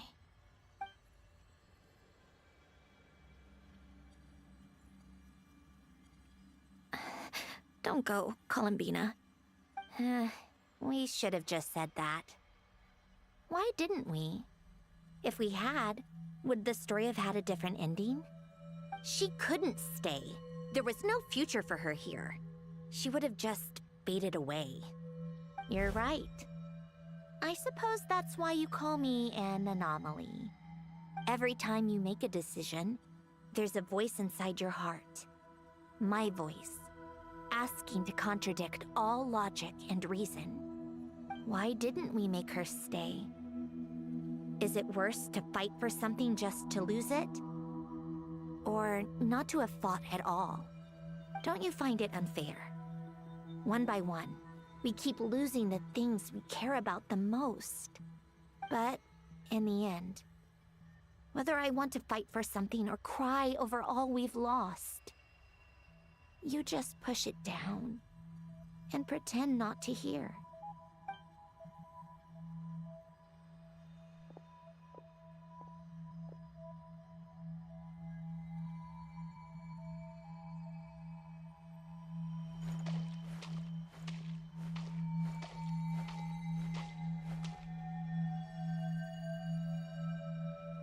And now, even Polonia, the other half of Elend's legacy, the last remaining member of our family. Even Polonia is no longer with us. I did everything I could, but it's just like Elend always said. Polonia was one of a kind. There was no replicating what he managed to create. Don't you feel like our connection to the past is fading bit by bit? Like, even the things we have left are slowly slipping away. I suppose. But you can't move through life without having to say goodbye. And even as we experience loss, there are always new things to be gained. Ever so logical. What's your take, then? It feels like the more I care about something, the faster the world takes it away. It sounds so stupid, but I can't help it. That's the hand life has dealt me time and time again. Why even fight for something that's just going to be lost in the end? Better to never have had it at all. Better if it would all just disappear. Dark, I know. But the heart wants what it wants. Maybe the stellar linchpin appeared because of me. Because of what I wish for. I don't think so. Yeah, probably not. What an anomaly wants goes against all logic and reason after all. Well, go ahead and do what you came for.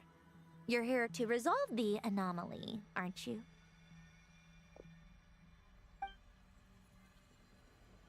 Yes. What's it gonna be? Keeping me imprisoned here like before? Or eliminating me entirely, like debugging a code? That might actually be a mercy. I don't care. I just don't want to experience the pain of loss ever again. Go ahead. I'm ready.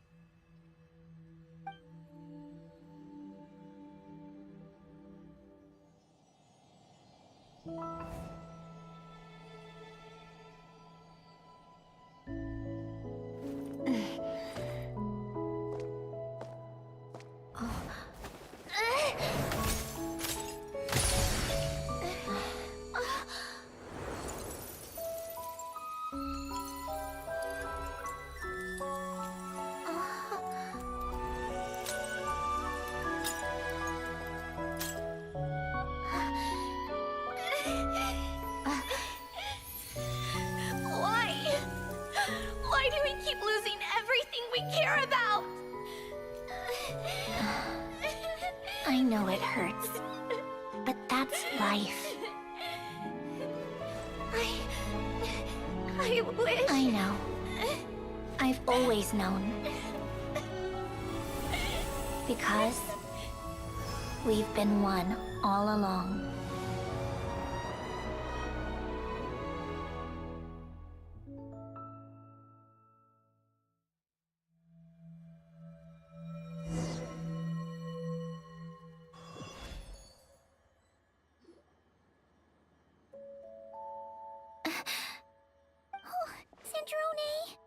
I'm fine.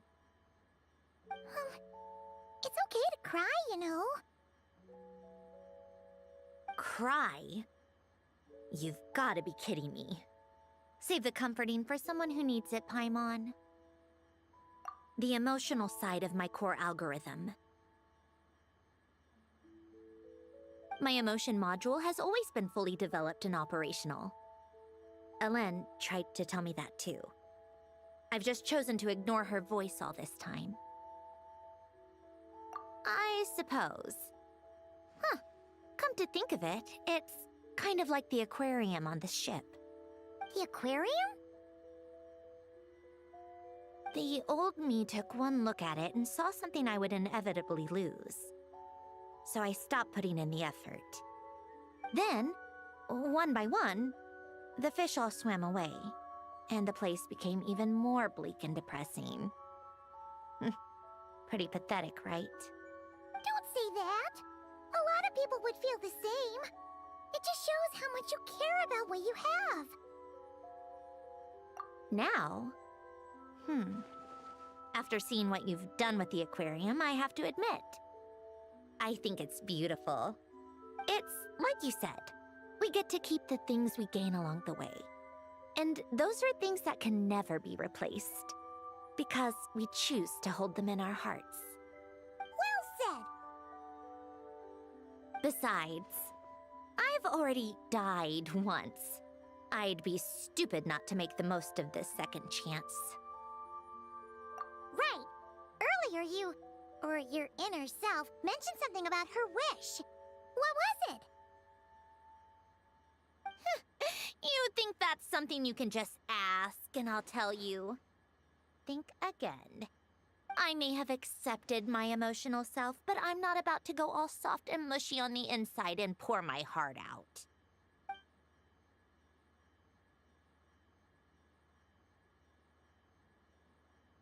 That said, taking a step in the right direction couldn't hurt. Starting with cleaning some old aquarium tanks of my own. Huh? Metaphorically speaking, I mean. Come on, let's head back to the ship. I need to talk to that shaman.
Huh? Resentful lost souls? You couldn't get comfortable sleeping near the opera epicles, right? Well, I bet that's why. The Fountain of Lucine is where all the water in Fontaine gathers. So that's where the emotions within the water converge as well. Hold on. If it's souls we're dealing with, feeling uncomfortable should have been just the beginning. I should have been able to hear their voices or something. And under normal circumstances, I'm sure someone of your talents would have. The problem is, these souls are no longer complete. Remind me how they ended up like that again? You mentioned something about them being split apart? Yes, it's called soul severing. Renee of the Nartsitzenkreuz Ordo came up with it. After learning of Fontaine's impending doom, Renee thought if he could find a means for the soul to live on in perpetuity, it might ensure the world's salvation. Soul severing was the first step of his research. Unfortunately, his theory of the four orthants was imperfect at the time, and a failure along the way caused his physical form to dissipate. Jakob, another member of the Nartsitzenkreuz Ordo, sought to carry on Renee's legacy and restore his physical form. He even used some of the people who stood in his way as test subjects for his research. By severing their souls? Yes. After Renee successfully awakened, the two continued their research, and all the severed souls ended up merging into Renee's consciousness. After you saved Fontaine by turning Fontanians into true humans, these souls returned to the ley lines. But the souls severed before Renee awakened had nowhere to go, doomed to forever wander the waters of Fontaine as listless spirits. Almost as if they exist outside the bounds of this world. Unrecognized by the ley lines or fate. No wonder I couldn't sense them.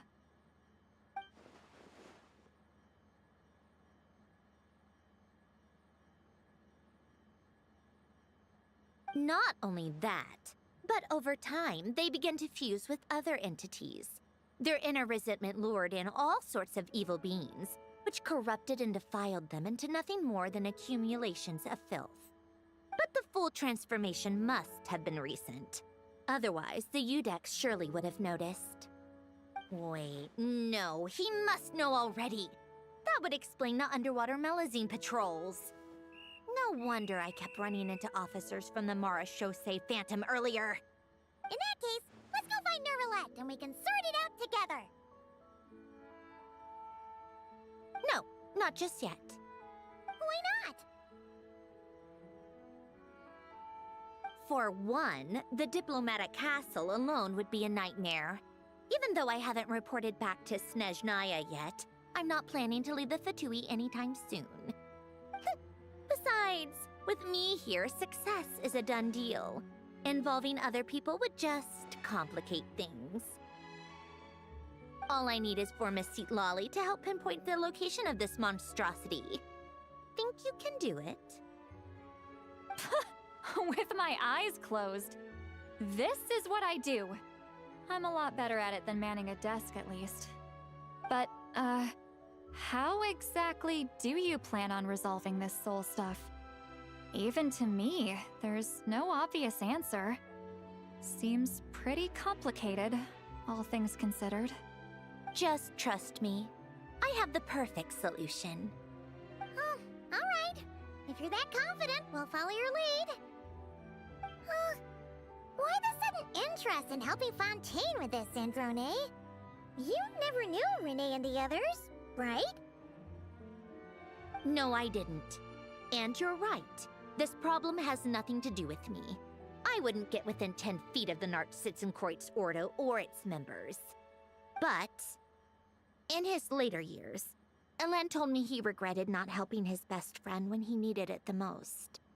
He also felt sorry towards Marianne for being too lost in his mechanical research to look after her properly.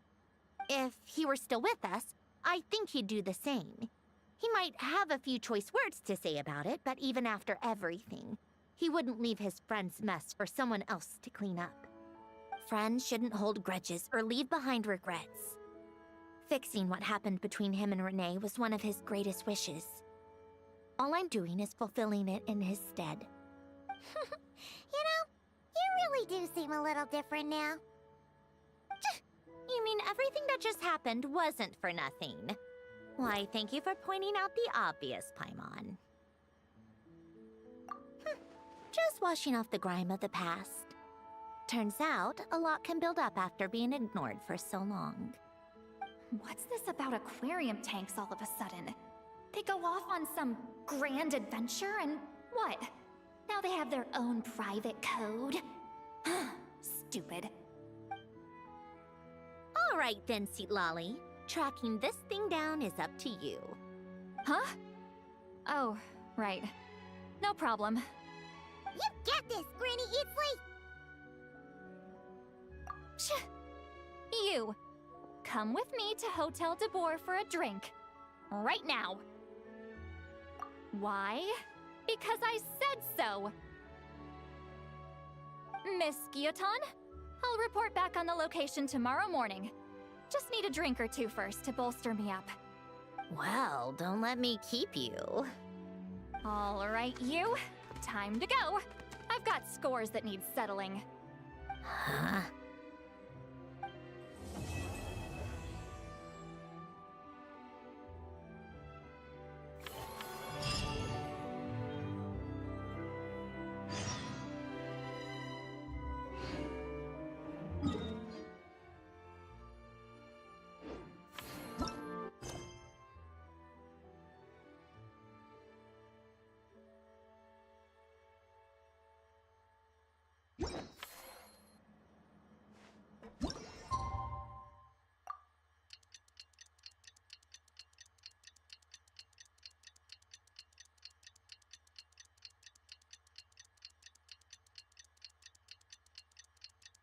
Time to meet up with Sandrone! Wonder if St. Lolly was able to pinpoint the location. Well, we should know soon. Let's just hope it all works out.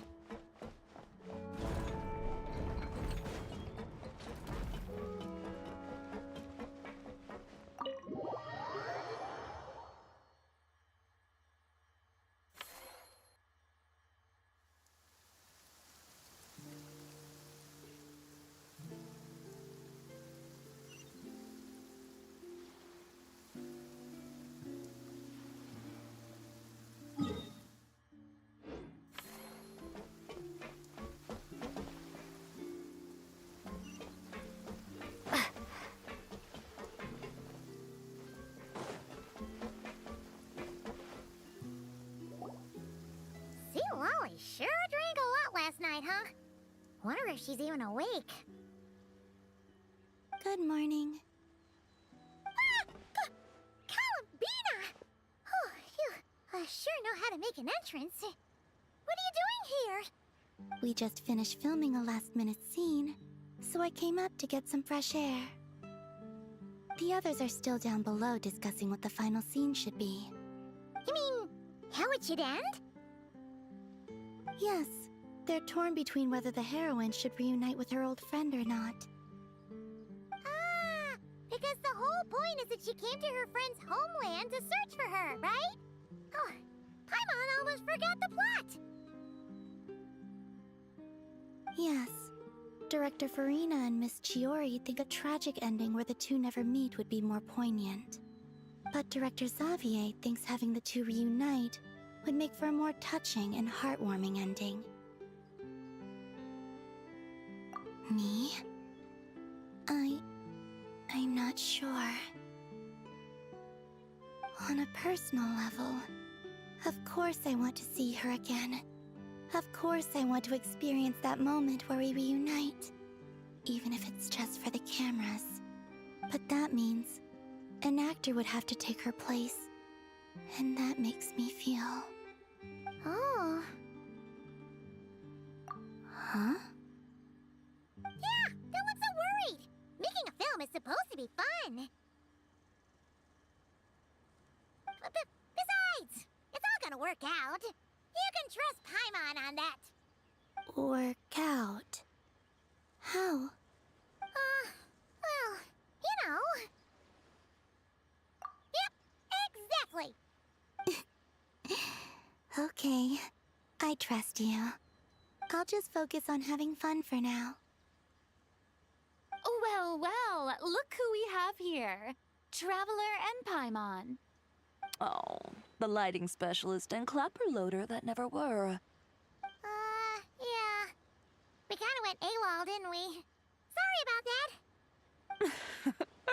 Seriously, don't worry about it. Everything's going smoothly on our end, so just do what you need to do. You seem to be in better spirits now, Miss Columbina. I apologize if our earlier discussion put you on the spot. It's okay. I'm fine now. The traveler in Paimon talked me through it. So, what are your thoughts on the ending then? Should we have them reunite or not? We should tie everything up in bows. Huh?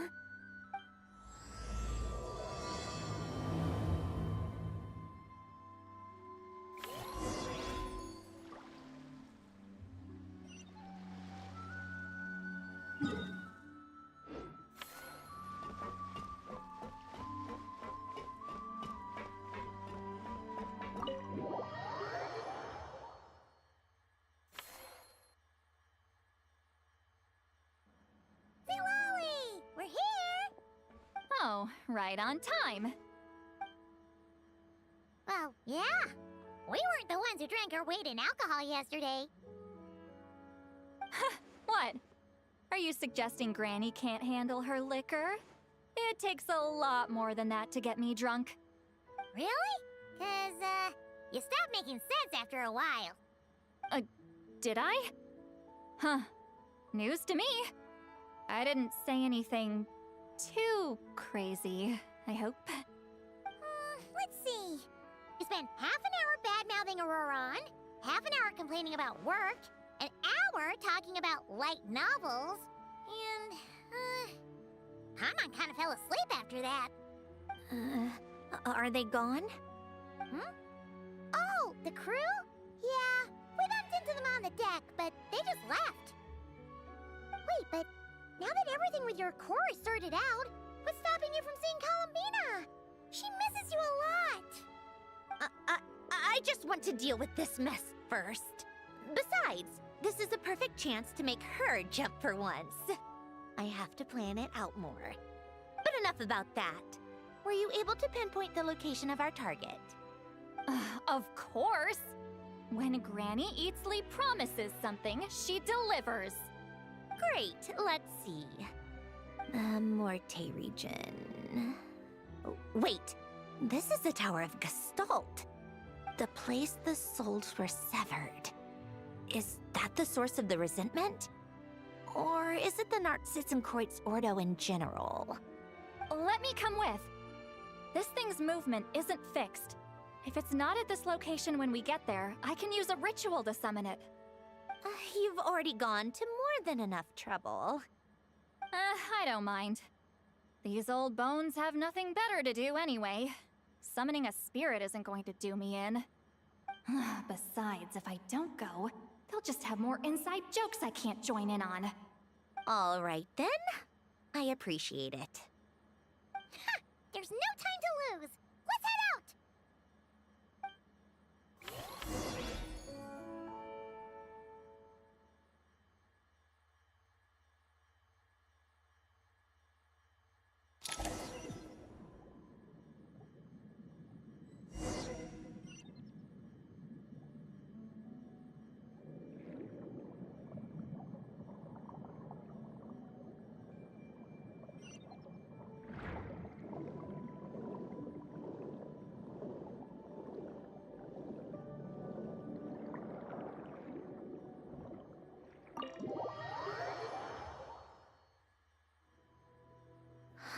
No sign of it so far.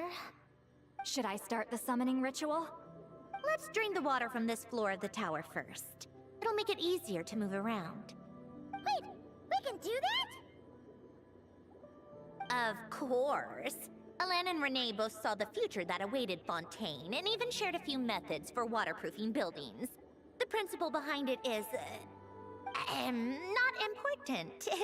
Just unlock the mechanisms in the order I tell you.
Ready?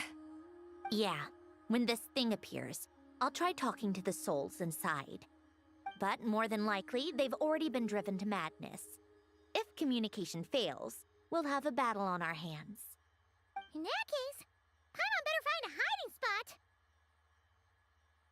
If a fight does break out, I should be the one to deliver the final blow. Trust me on that. Understood. All right, I need quiet. Wandering spirits drifting along the tides. Hear me now. Broken souls, silenced, torn apart and forsaken. Follow the traces of the past and return to us. Let resentment recognize resentment. Let vile entities be drawn together.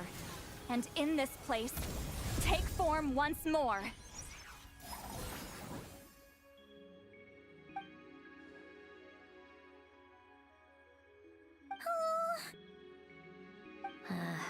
What now? Is that it? This is exactly why I deal in math, not magic. How are we supposed to know what stage the spell is at? It's like there's no logic to speak of. Mechanical science is so much easier to...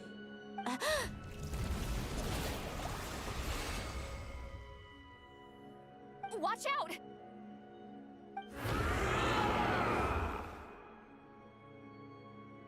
Hey, you! Or whoever's inside of you. I need you to listen to me. I'm a descendant of Fontaine's Lord Artificer, Hélène Guillotin. I can make you whole again and return you to the ley lines. You just need to work with me here.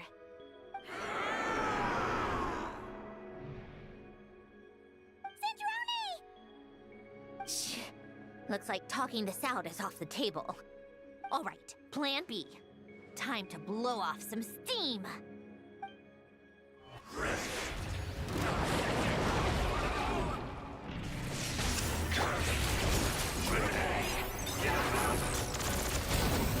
You're cursing out the wrong person! I didn't even know them!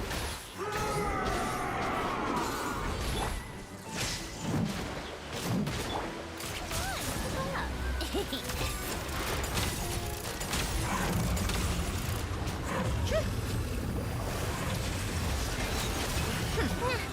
Fulfill our pact! Just not you two! Time to end them! Take this! Bellowing thunder!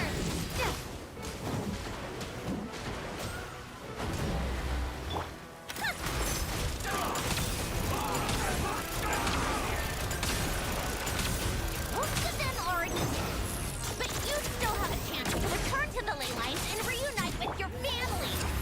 Just work with me here!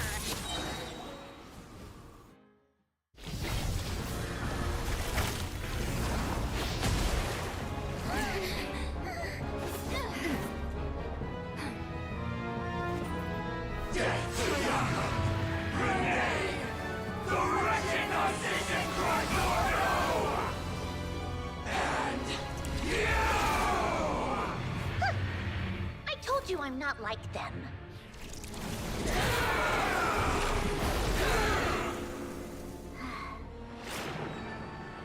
I'm stronger. Inverted. World formula. Reversion.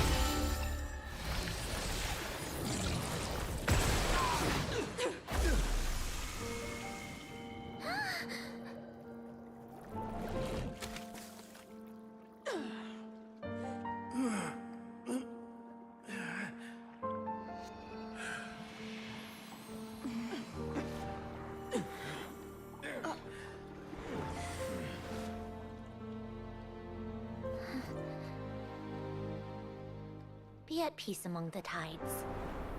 Lost souls.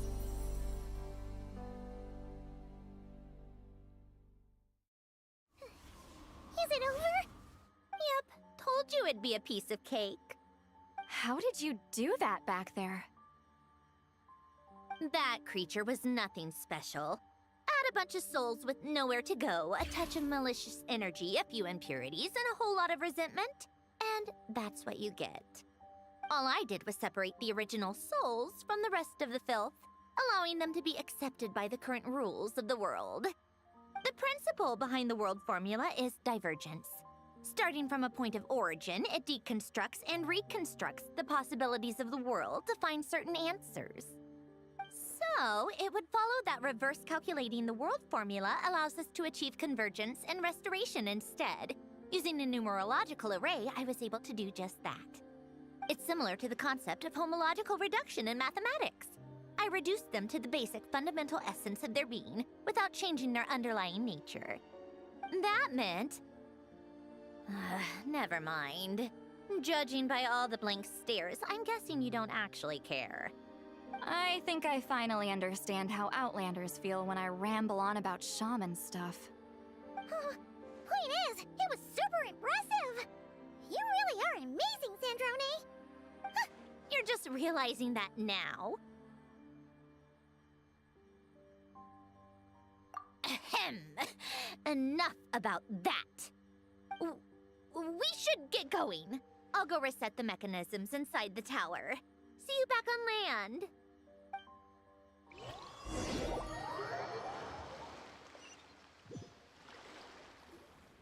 Well, that's one old mess for the books.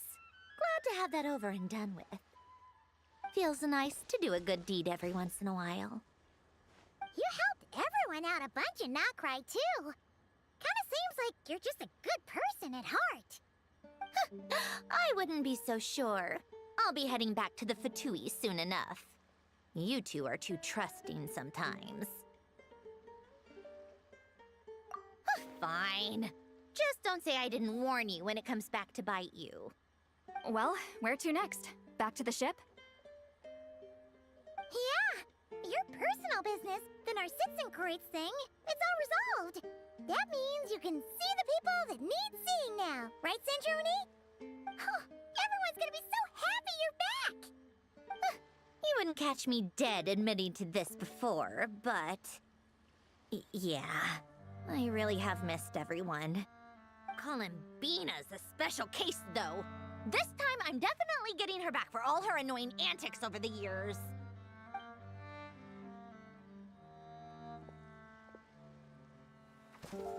She'll sense me coming from a mile off. How am I gonna...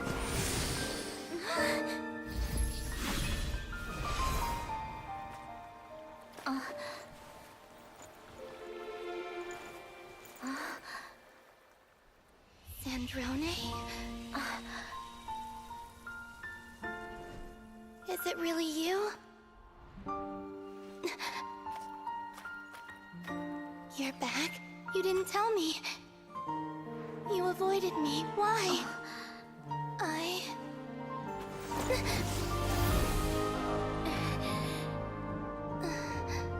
Sandrone? Now we're even. I missed you so much. That makes one of us, idiot. I'm here, Columbina.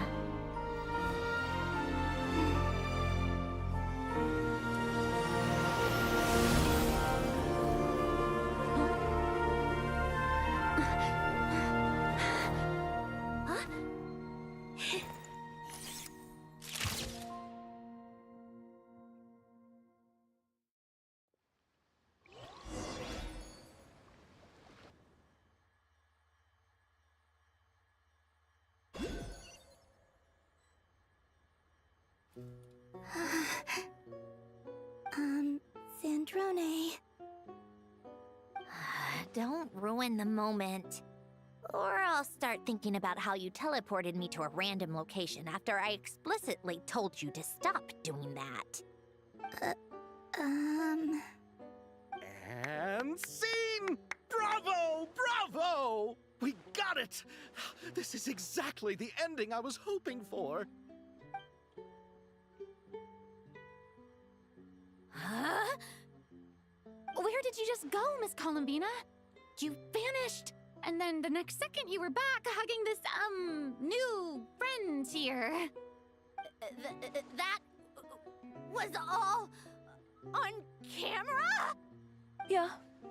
Well, the camera was already rolling and it happened so fast, so yeah. Hold on. This must be... Yep, my best friend. The one I was looking for. I never thought I'd actually get to see her again. I'm just... so happy. Plus, the film got a happy ending too. It's all thanks to you, Sandrone. Sandrone? You couldn't stop being annoying for 1 second? Columbina!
As expected, going to the opera house is the true way to enjoy a film.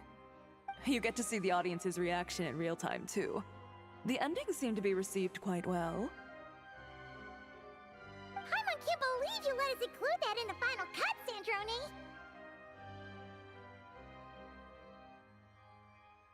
You even agreed to help us reshoot a couple of shots. Thanks a million. Most of it was caught on camera already, so it's not like I had much of a choice. Besides, the film I'm in is going to be anything less than perfect. What are you laughing at? Nothing. It was just interesting to see us on screen together. I'm glad this moment is going to be preserved forever. Just a pity we didn't take home the Farina Award this time around. Well, artistic films can rarely compete with commercial ones. You should have prepared yourself for this the minute you changed the script. True. Oh, did I hear someone mention the Farina Award? Come on, don't gloat! I won't. Our crew winning the Farina Award was a team effort after all. Costume design, script adaptation. Ooh, and the practical effects were so realistic. The flames and explosions even made me jump while we were filming. A lot of the effects were based on actual items the Special Patrol confiscated from criminals. Who knew they'd serve another purpose, right? But it turned out amazing! Really brought the thrilling scenes from the novel to life. Fontaine's film industry is seriously impressive. Which film did you vote for, Silali? Isn't it obvious? Great Detective Hurlock, of course! That's the whole reason I'm here! You all should be proud, though. A lot of critics are saying really good things about your film, too. Longing and loss? Searching for something even after it's gone? It's a film that makes you think about life, and how important it is to explore those themes. Well, that is what the art of storytelling is for. Watching a film with friends is so much fun! There's so much to talk about! Ooh, let's throw a celebration later then! We're all old friends! Oh, we could find a place and chat to our heart's content! How about the Winglet? That's perfect! Friends and family are more than welcome too. So if you want to bring people, don't be shy. You all can head over first and make yourselves at home. I'll bring over some refreshments in a bit. I just have one more stop to make first. Can I come? Fine. Not like you'd listen if I tried to stop you.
Yes. Here lies Lord Artificer, Elaine Gaeltan. This is his grave. Oh. I'm sorry, Ellen. I'm sorry this is the first time I've been back since leaving Fontaine. I should have come to see you more often. I got your gift. I even cleaned up one of the Narcitzenkreuz Ordo's messes along the way. Our home is just as quiet and warm as it always was. The flowers in the garden are still thriving. I'll make sure to tend to them more often from now on. Polonia received irreparable damage in battle. I should have taken better care of your invention. I'm sorry. Polonia was family to me. Just like you. You always said I was a fast learner. But I'm not so sure. It took me far too long to learn the things that truly matter. I never said this to you back then, but... Thank you for creating me. For giving me the chance to experience life. Being your family meant everything to me. Absolutely everything.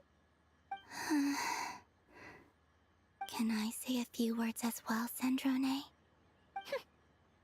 Don't need my permission. Hello, Mr. Guillotin. I'm Sandrone's friend. You don't need to worry. Sandrone is doing great. Not only is she a brilliant scholar, she's made a whole bunch of friends, too. And she takes great care of them. As if... She'll never admit it, but she's always there when her friends need it the most. I wouldn't even be here without her. So, if she ever needs help, her friends will be there in a heartbeat, including me. That's what best friends are for. Columbina. What else? Oh, she likes drinking bitter coffee, listening to piano music when she can't sleep. Turns out she even likes giving hugs. No, wait! Don't tell him all that! Huh? I don't understand. I didn't think you'd want to hide things from him. Well, yeah. But there are still things I don't want to say. Okay. I'll come by myself and tell him for you then. That's not what I meant! Alright. Enough with the speeches. If no one has anything else to add, let's just leave it there. Should we say a few words too? Kinda seems like Columbina said it all. Oh, great idea!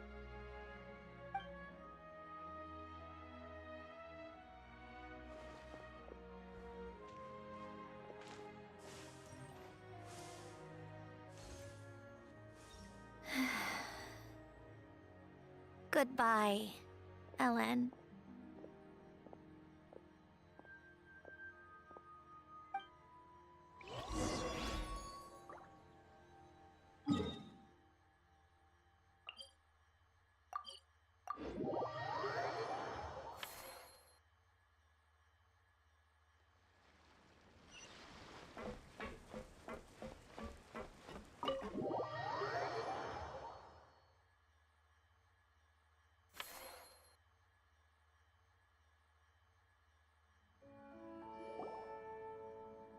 You made it! The party's already started. Oh, but, you didn't bring anyone else along? I thought you headed out to invite some friends. We did invite a friend, actually. She'll be here soon. She's even bringing some desserts to have over tea. You should join us later, Miss Farina. I do love a tea party. Then don't mind if I do. This seems like a fun occasion. Let's go talk with everyone. Good idea! We'll introduce you to all our old friends.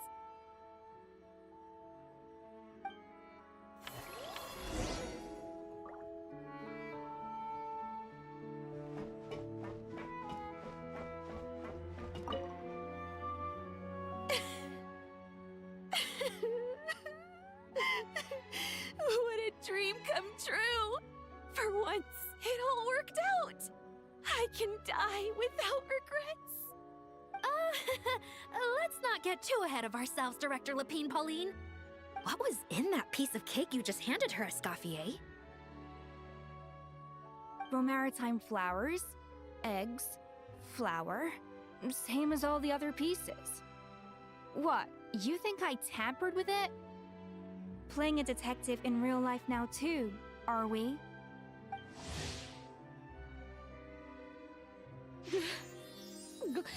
Oh, it's so delicious. I'm so happy. My life has peaked.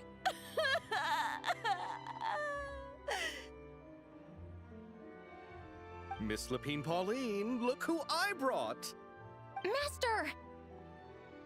Wait, what happened to your face? Why are you crying?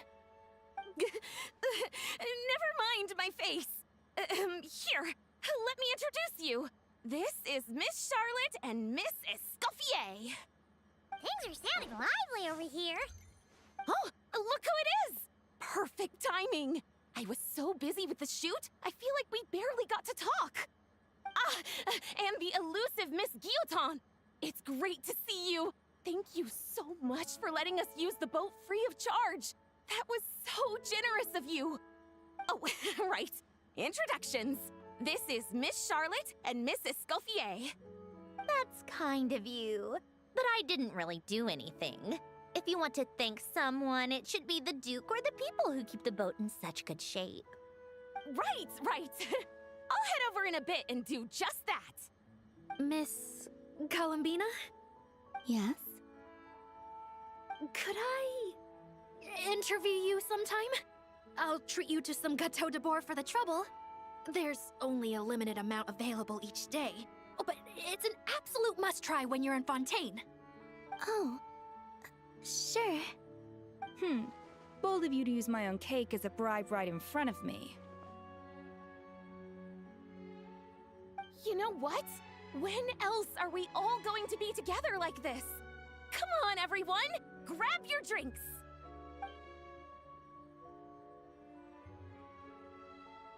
Are we going to toast? Yup! Come on! Sante!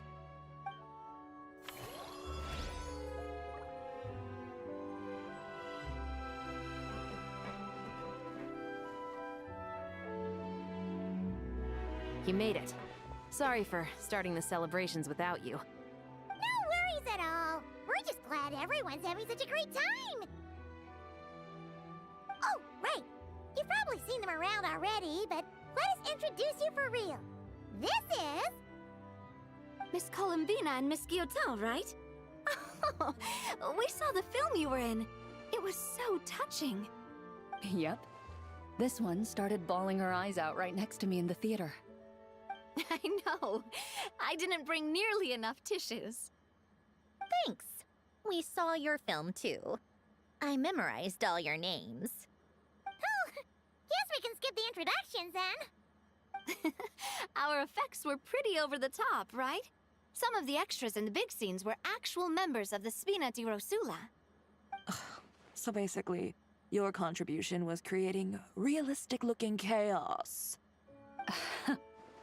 That wasn't the only realistic aspect. Miss Chevres and Miss Emily were also kind enough to lend their expertise on criminal investigations and forensics. Oh, it was nothing.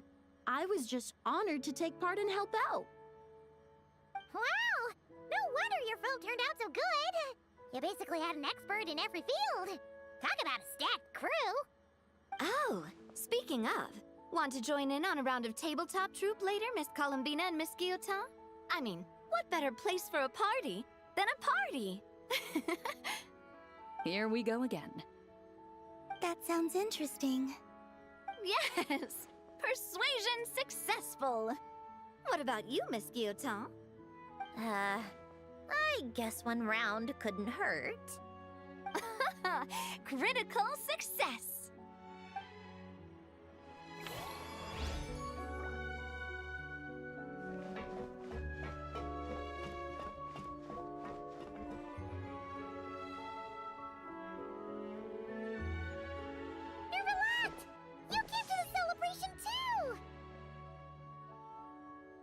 Yes. I can only hope my presence does not make anyone ill at ease. Who's this? All right! This is Nervalette, the Eudex of Fontaine. And this is Columbina and Cindrone. Greetings. Hello. These two must be the Fatus and former Fatus related to the recent incident in Nordcry. I read about them in the diplomatic report. The Udex? Oh, the dragon that cries a lot. Oh, well... Jeez, Columbina. That's your takeaway from all those Fatui meetings? Seriously? Is that truly how I'm portrayed in the Fatui's intelligence? You must put a lot of people in prison then. Well, it would be more accurate to say I pass judgment on their crimes. All trials in Fontaine strive for fairness and justice, so as to avoid imprisoning the innocent. So, only the people who deserve it get sent to prison. Well, deserve is quite a subjective metric, is it not? At the very least, I can promise that in every trial over which I preside, I make every effort to deliver a fair verdict.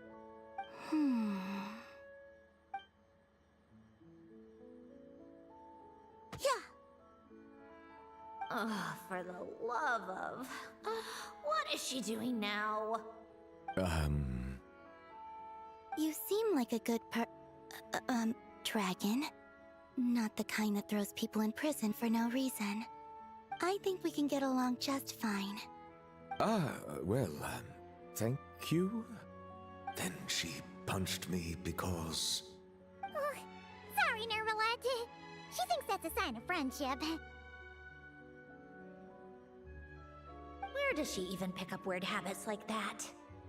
Ah, I see. I believe I have observed people on the streets of Fontaine expressing affection in a similar manner. I suppose I now know what it feels like. Yes. Quite, abrupt. You know, these two are surprisingly alike.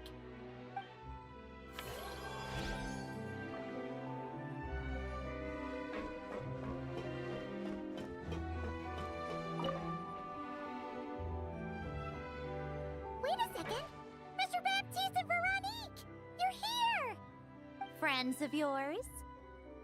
Veronique is the prop manager for Musketeer Pictures, and Mr. Baptiste is the author of The Two Musketeers. Yeah, former prop manager. Now we're just two criminals serving our time. Thanks to Duke Risley and Nurse Sejuin looking out for us. Not too bad, actually. You make it sound like I'm giving you special treatment.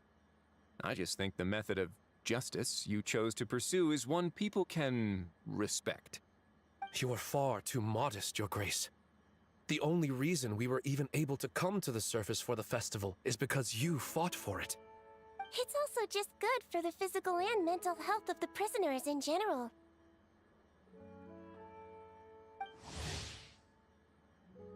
Anyway, I suppose I have you to thank for keeping the winglet in such good shape. I never knew she could look so striking. I didn't do anything special. It was mostly the Traveler and the others.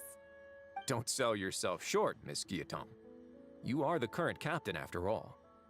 In light of that, I have to ask, do you mind if I leave up some of the installations so the people back at the fortress can also enjoy the aquarium? Huh? Like I said before, I just think it would be good for the inmates who clean and maintain the winglet to see their work put to good use. Besides, maintaining an aquarium is sure to be a lot more interesting than scrubbing rust off the walls and deck. Of course I don't mind. I'm grateful you even want to keep it. Great. Then it's decided. That's amazing, Sandrone. We should go hang out at the Fortress of Meripede later, then. You do know you just invited me to hang out in prison, don't you?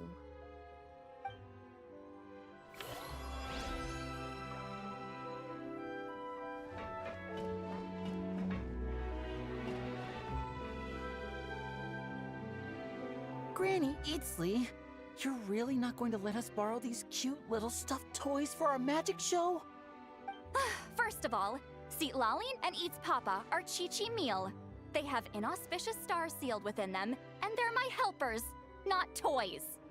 But The Grin Malkin Cat and Boggle Cat box are Linny and Lynette's helpers. And they still make good partners on stage. Agreed. We've never had a Chi-Chi meal pop out of our hats before. It would be quite the surprise. I think the audience would love it. If this was the Masters of the Night Wind, these kids wouldn't have even had the guts to say my name, let alone pester me like this.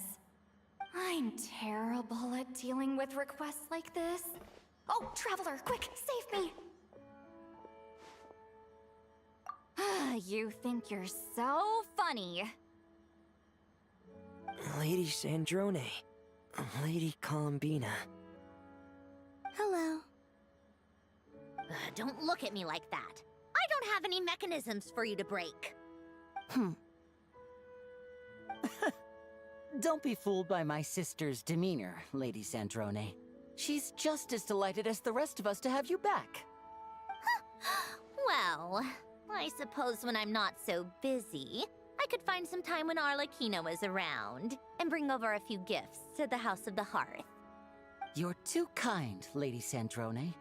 I'm sure just your visit alone would make Father more than happy. I just need to borrow them for a bit. I'll pull them out of my hat, give them a quick hug, then give them straight back. When did hugging become a part of it? Oh!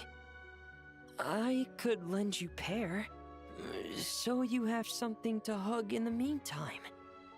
He gives really good hugs.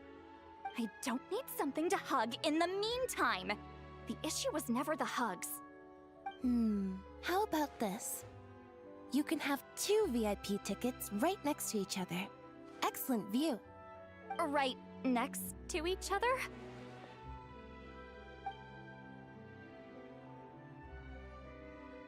Yep, super quiet. No one will bother you. I'm sure you'll have a great time. Fine. Oh, looks like Arlecchino's here. Come on, Columbina. Let's go have ourselves a tea party.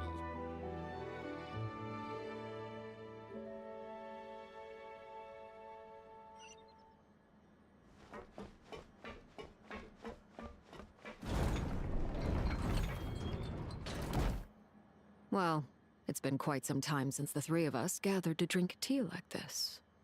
Yes, but your tea is as good as ever, Sandrone. Of course it is. The pastries you brought aren't half bad either, Arlecchino. I'm glad to hear it. Are they to your liking, Miss Farina? If I remember correctly, this particular cake is your favorite. Yes, thank you. The tea and pastries are absolutely delicious. I can't believe I'm casually sipping tea with 3 harbingers. Or are some of them former harbingers? Who knows? Due to diplomatic reasons at the time, our last tea party was rather tense, wasn't it, Miss Farina? You have my apologies. But this is simply a casual gathering of close friends. So I do hope you can relax and enjoy yourself. Of course! I appreciate the hospitality, in both cases. Next time, let me be the one to treat all of you. I'm sure we'd all be delighted to have you join us more often. The same goes for you two. Of course we should do this again! We've all been through thick and thin together by this point. This is nice, Sandrone. It reminds me of the happy times back in Snezhnaya, when things were so lively. Yeah. To be honest, I never thought these gatherings would feel this lively ever again. Well, I think I speak for all of us when I say we're truly glad you're back, Sandrone. Me too. I've realized that holding on to what matters doesn't just mean protecting what you already have. By reaching out and striving for something new, you can gain much more than you think. No, that certainly doesn't sound like something the old you would say. Well, I'm only going to say it once, so don't get used to it. Who knows? Perhaps your tea parties will only get livelier from here on out. Once you return to the Fatui, we'll have more opportunities to keep in touch in any case. I want to spend more time together too. But I don't want to go back to the Fatui. Well, Not Cry isn't too far from Snezhnograd. It shouldn't be hard to find a place where we can all get together. Oh, and then I can sing for you. Or put on some of your favorite music. Just like the old days. Speaking of music, I spotted a mechanical piano below deck. Is it yours, Miss Guillotin? Yes. Reclaimed, I suppose you could say. Why don't you play something for us? Huh? In front of all these people? Yes, why not? You play so well. Yeah, come on! Just a little, please? For the love of... Fine! One piece, and that's it.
Musketeer pictures.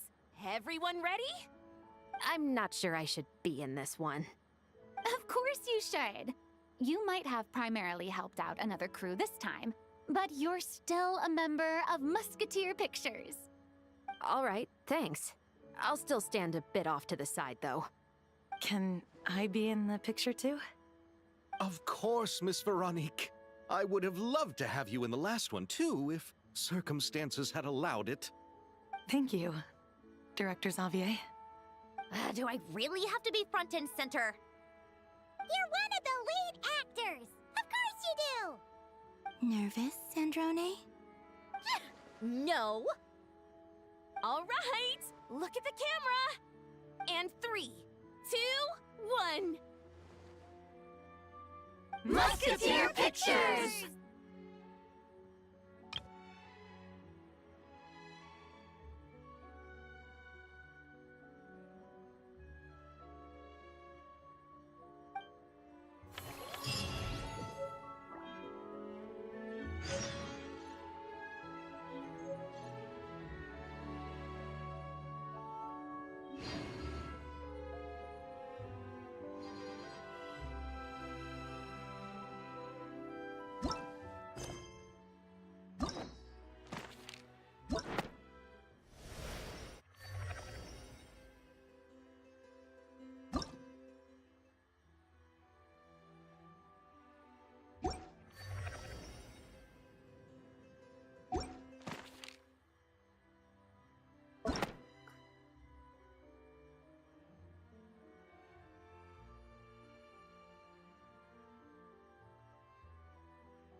Ad astra abyssosk.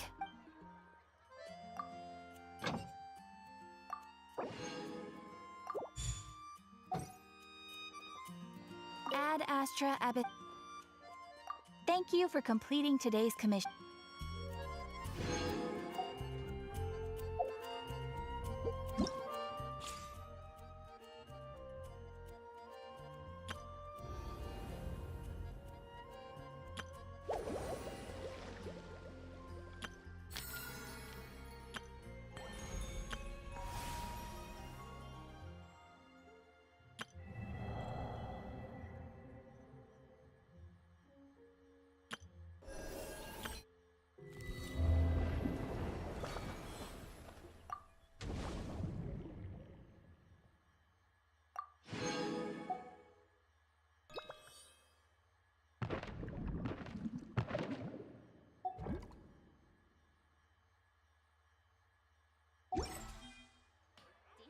When you're high up, everyone can hear your voice. That catches your eye.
Haven't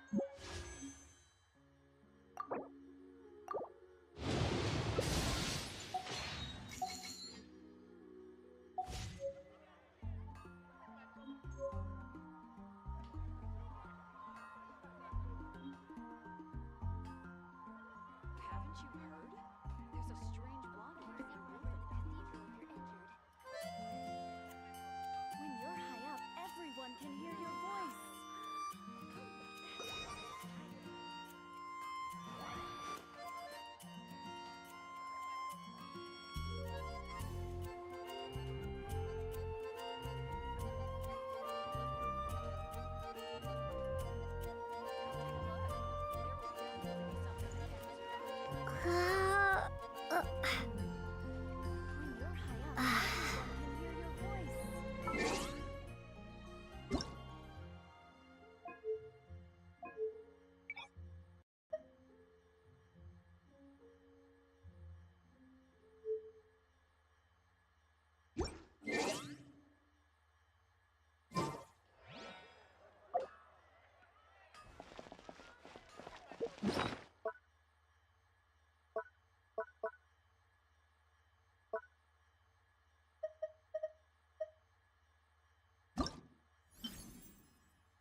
were standing next to me, would you know how I feel and see what I see?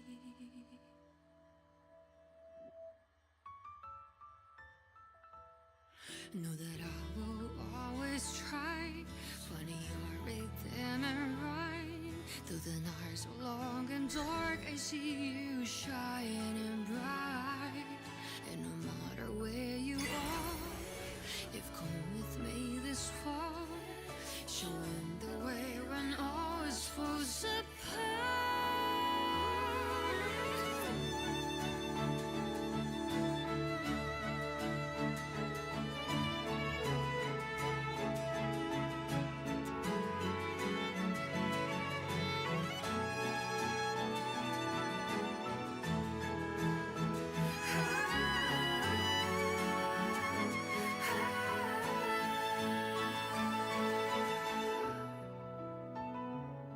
When the snow all melts away and the ice finally breaks, have you taken off? Are you already on your way? No matter where you are, I've come with you this far. I'm never really lost. Our paths will surely cross.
we've never been here before.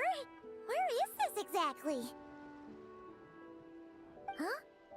Look! That person over there! Why is she here? Paimon thought she'd be at Silver Moon Hall! Huh. Funny how life works sometimes. Let's go over and say hi!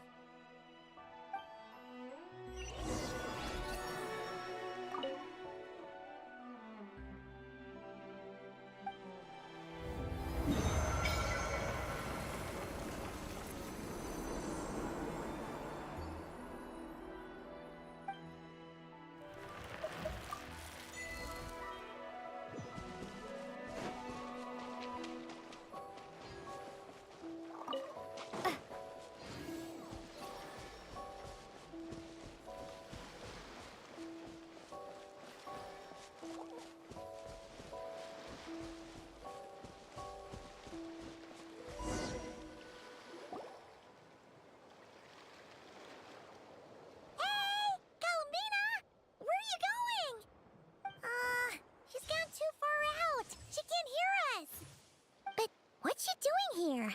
Does she have something to do? Yeah. Paimon doesn't think she'll run into any trouble, but better safe than sorry. Let's go.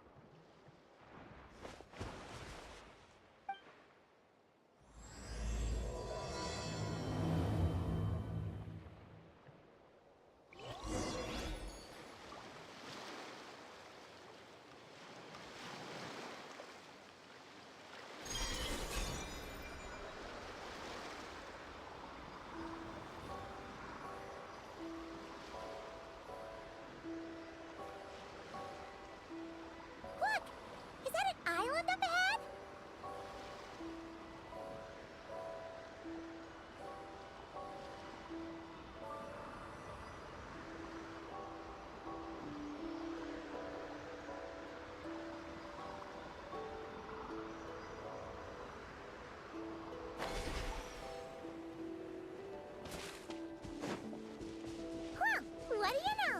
There really is a little island here. Could this have been Columbina's destination? Let's have a look around. Hopefully, we'll find her soon.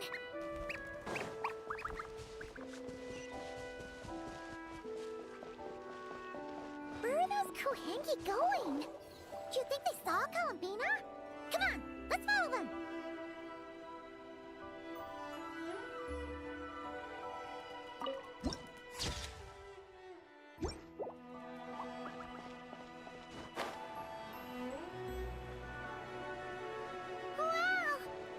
Pretty little lake if Paimon's ever seen one.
Whoa! This looks like one of the dragon's secret source automatons! Could this place have something to do with them?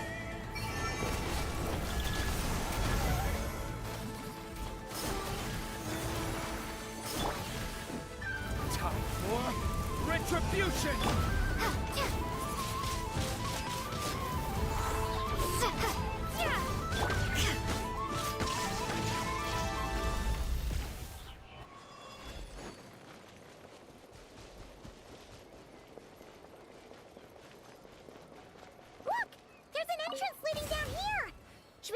Check it out?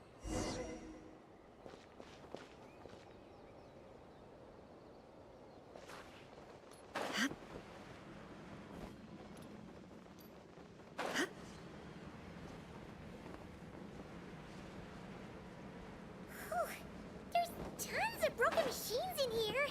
And none of them are ones we've ever seen before either. Oh, it's those floating rocks again. Do you think we can push them out of the way? Shine down!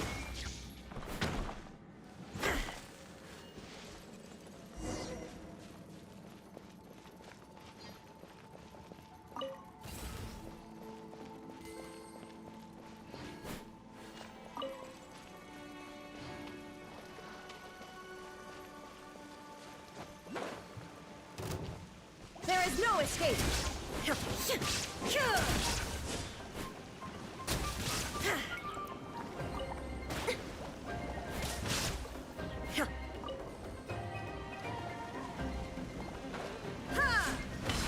Shine down!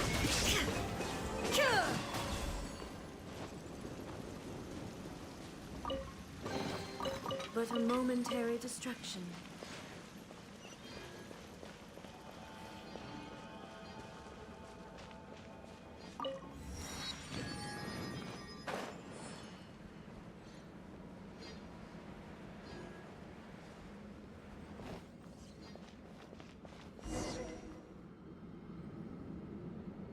Oh, these look like ruins. Huh? What are those rings? Looks like they've fallen onto the ground or something. Is that so? In that case, could this glowing sign next to it be a manual, maybe? Let Paimon see. Alert! Alert! Oh! Darn it! Paimon triggered some kind of intruder alarm! Alert! Alert! Power transmission has ceased. Please head to the generator room to activate backup power. Oh, so it's just out of power! Ugh! Paimon almost jumped out of her skin! What? Come on! Paimon's way classier than that. You mean... Oh, right! If Columbina came here to do something, she'd totally need to turn on the power first. Genius! Alrighty then, let's go!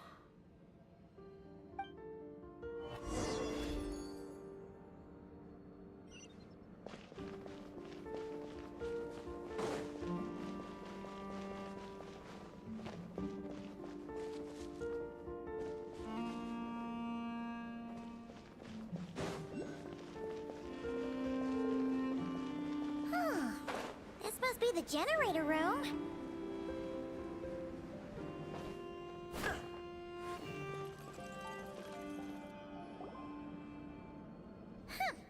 This thing doesn't really look very mechanical.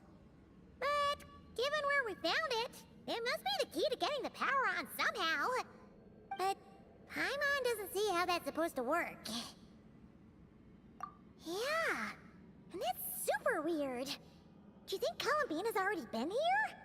Maybe she discovered that the power wouldn't start and went to look for a solution elsewhere? You know what? Let's give this thing a try anyway. Maybe we can find out what's going on.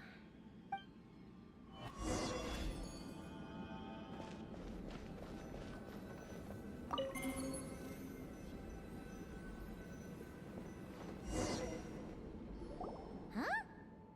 Why isn't anything happening? Paimon guessed as much. There's gotta be something else to this. Columbina must have run into this problem and then gone to look somewhere else. Huh? Columbina! Thank goodness we finally found you!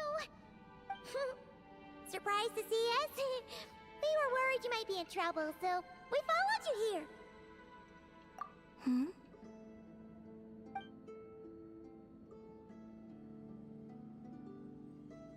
Huh?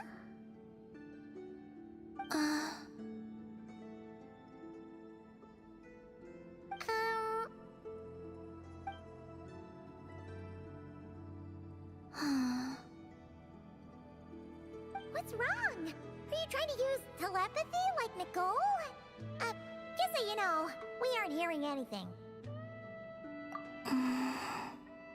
Okay, now you're starting to worry, Paimon. Is someone threatening you? If that's the case, just blink.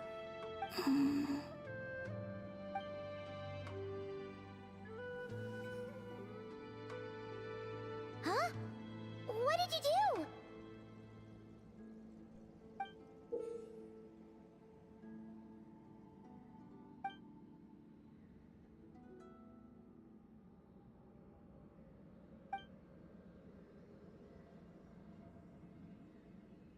Do you want us to activate this?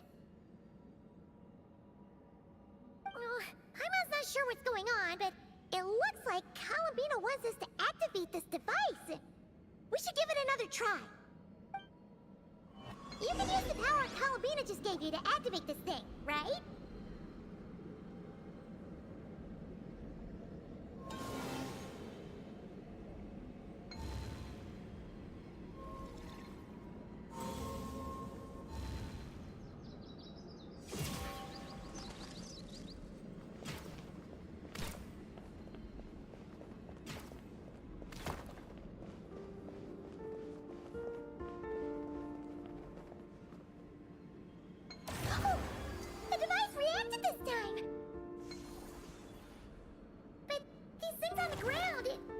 Transferring energy, right? We gotta figure out a way to get them flowing again.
Columbina?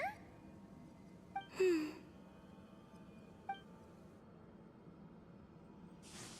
where are you going? We better catch up with her.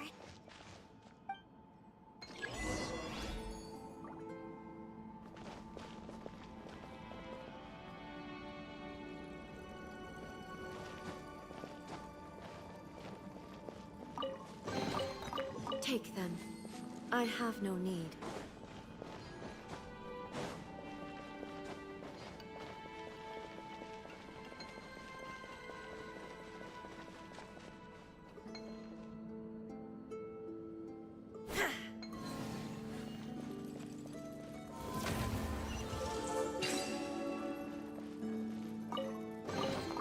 Take them. I have no need. Oh, look! The 3 rings that fell to the ground! Wow! They look pretty fancy now, don't they? It's like going out for a bit and coming back to find your little house has suddenly turned into the Dawn Winery.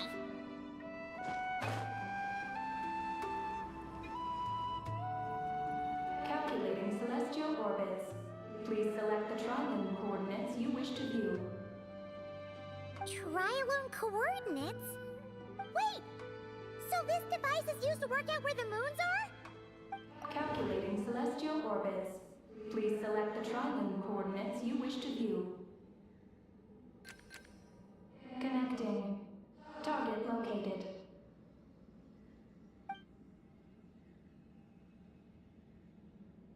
Whoa! It actually found the frost moon! But why would they need those coordinates anyways?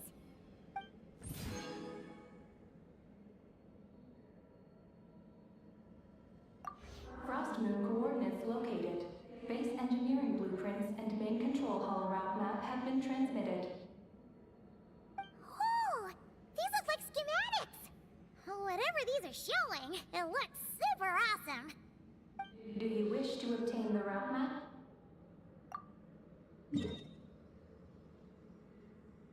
Please proceed to the main control hall for moon landing preparations. Moon landing preparations? Columbina, is this place used for getting to the moon? But Columbina has taken me to the Frost Moon before. Why would she need this device? And the power she just gave me is completely new. I've never seen her use it before.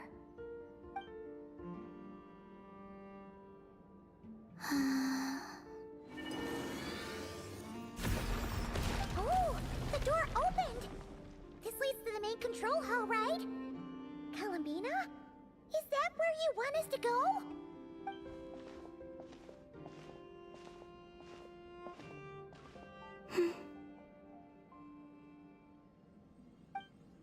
Columbina, can you hold out your hand? Place it in mine, just like we do in Silver Moon Hall. What's all this about? Ah! What's going on? Columbina turned into a black Kalenki! That's not Columbina. What? An imposter? Let's go after her.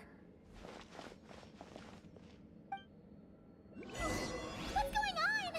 Why did that black Kalenki look just like Columbina? We gotta hurry up and catch it! Wait. 3 moons converge.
This should be the main control hall, right?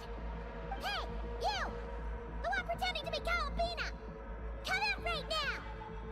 Alert. Intruder detected in main control hall. Activating defense measures. Oh! Sorry! Wrong address. We were looking for someone else.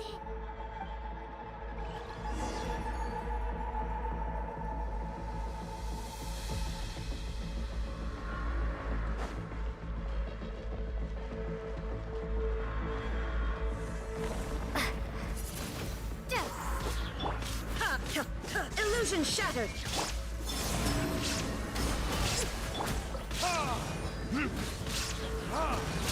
Verdict is...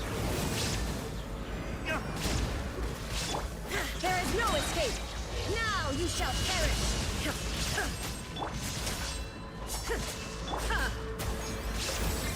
Prepare to be blown away! A moonlit night for all. Surge. Illusion shattered!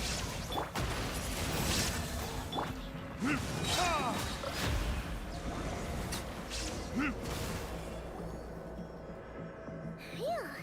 It was no problem for you in the end. That should take care of things, right? Alert. Main control hall defender core destruction confirmed. Initiating self-destruct mode. All personnel, please evacuate immediately. Initiating countdown. Seriously? This place has gone crazy! He's trying to take us down with it! What should we do? What if some really important intel gets destroyed? Please verify orbital coordinates. Huh? What orbital coordinates? Ah! Our mystery Kuhenki's back! What are you doing? Will giving it the coordinates stop the base from self-destructing?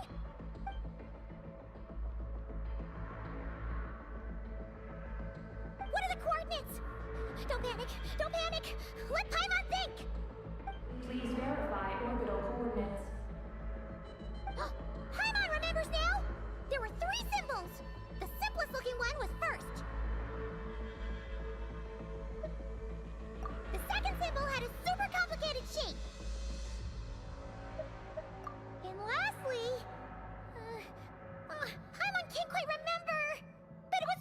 Orbital coordinate verification successful. Engine ignition in progress. Please board the lunar spacecraft immediately. Did we make it? Why is the alarm still going off?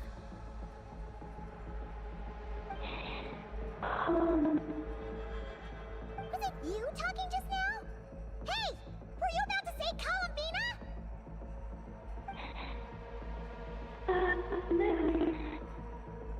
On the moon? What? Has something happened to her? Rescue? Is she asking us to go save Columbina?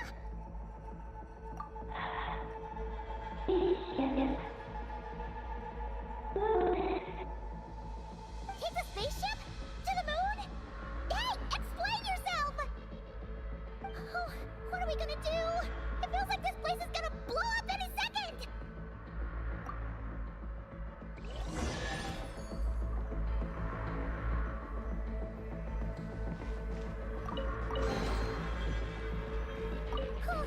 This is bad. We still don't really know what's going on. If Columbina is calling for help, the spaceship is our only chance. You're right. And if this base blows up, we won't get another shot at going to the moon to rescue her. Paimon guesses we'll just have to take a chance.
regular old vanilla adventure, but here we are, flying to the moon!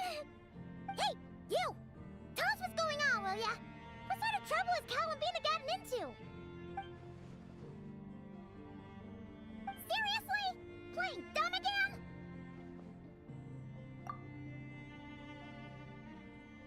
We definitely heard you speak just now, right? No, wait. You spoke through the base's systems, didn't you? Huh, that's weird. Then how about we take a look around the ship? Let's see if we can find something to help you talk.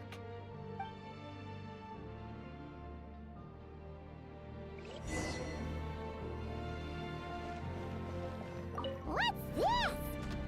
Let Paimon take a look. Looks pretty spacious. Oh, could this be some sort of escape pod?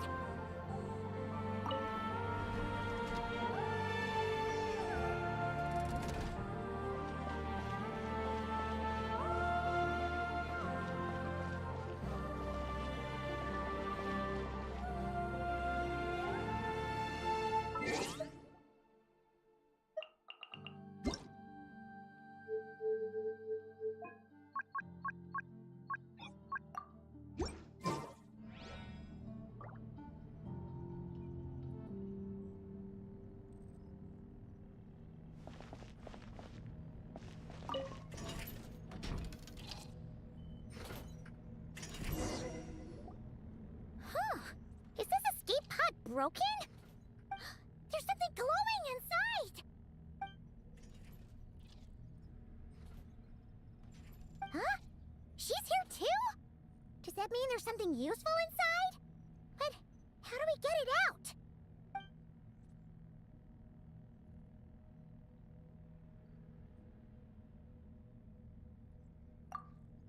What is that?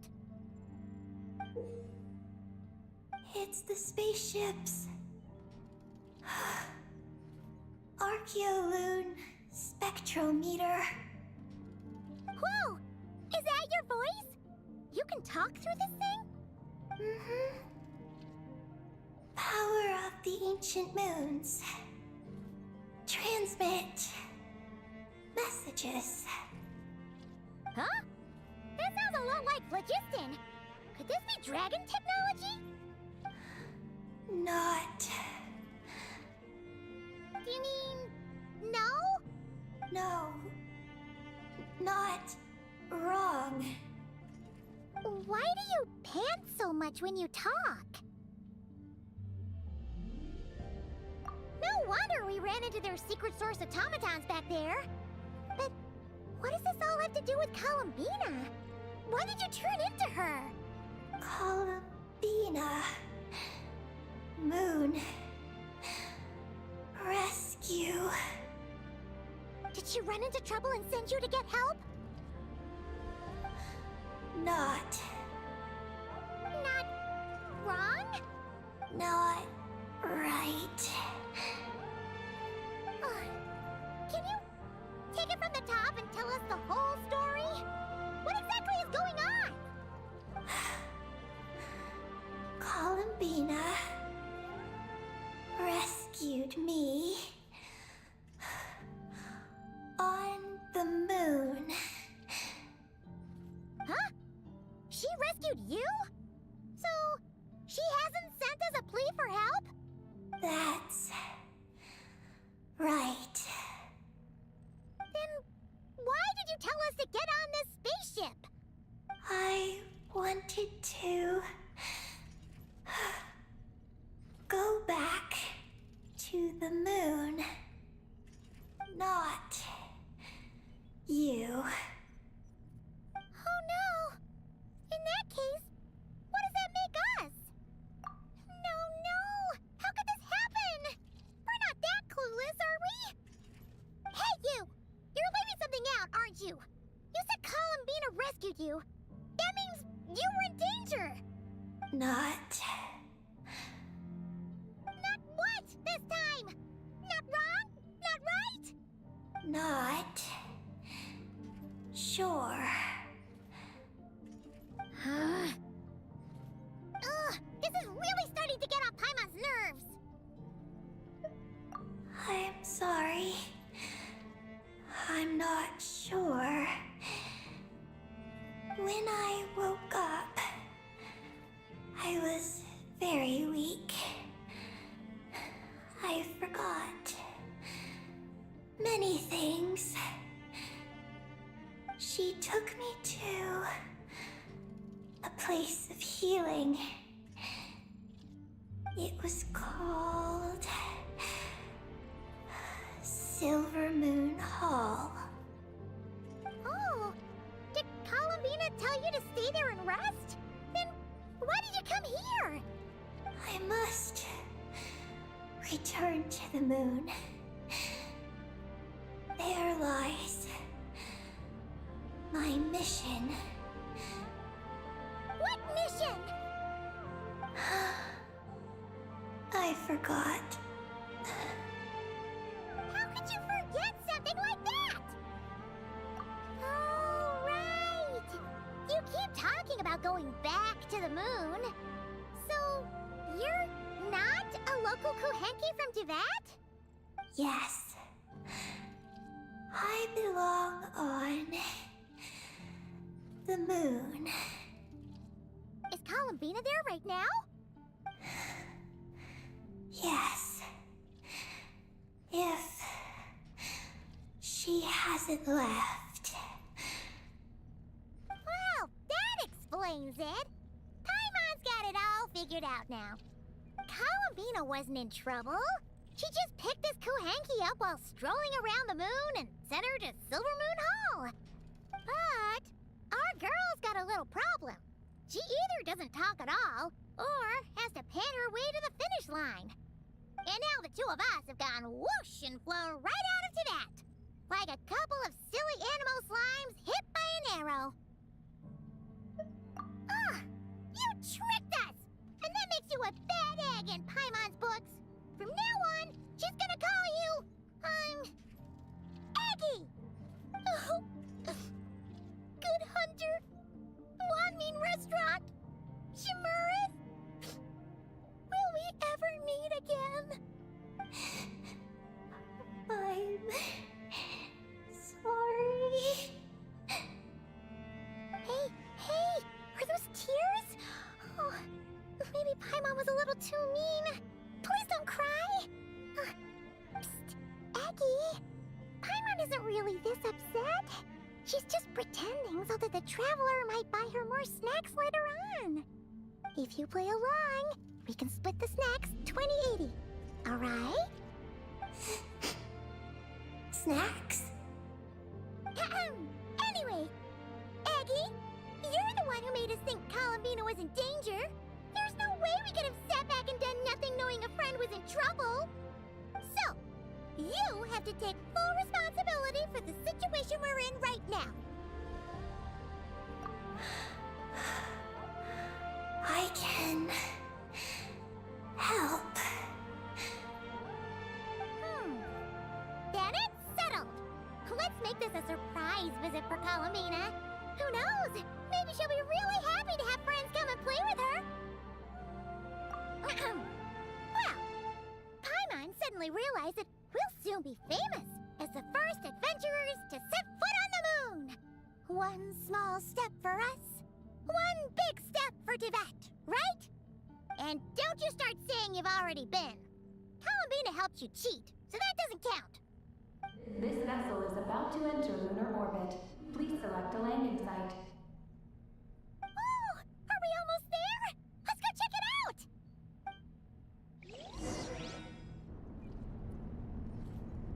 This vessel is about to enter lunar orbit. Please select a landing site. Oh, there are so many landing sites, but they all have super weird names. Which one should we pick?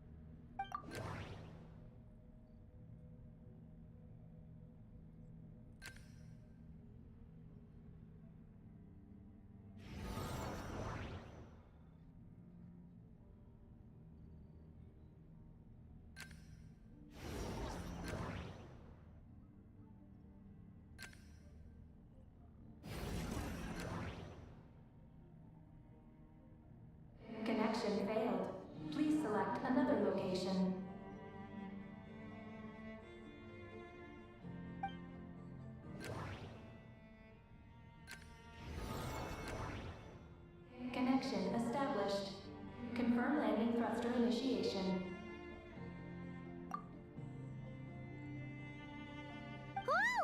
we getting ready to land?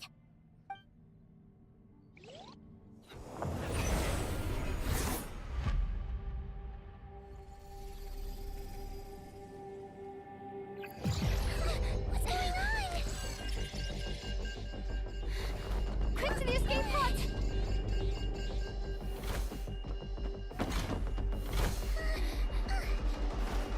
Don't worry, we'll be fine.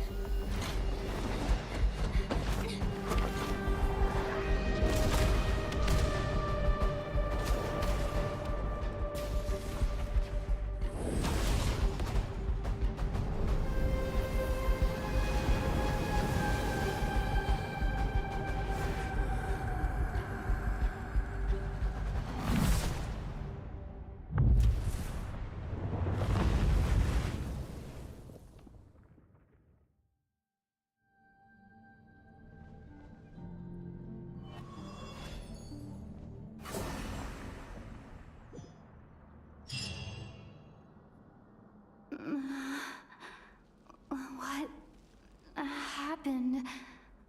Oh, right. There was an accident on board the spaceship. We got into the escape pods. Did we make moonfall successfully? It seems like I'm still in my escape pod. I need to make sure Paimon's all right.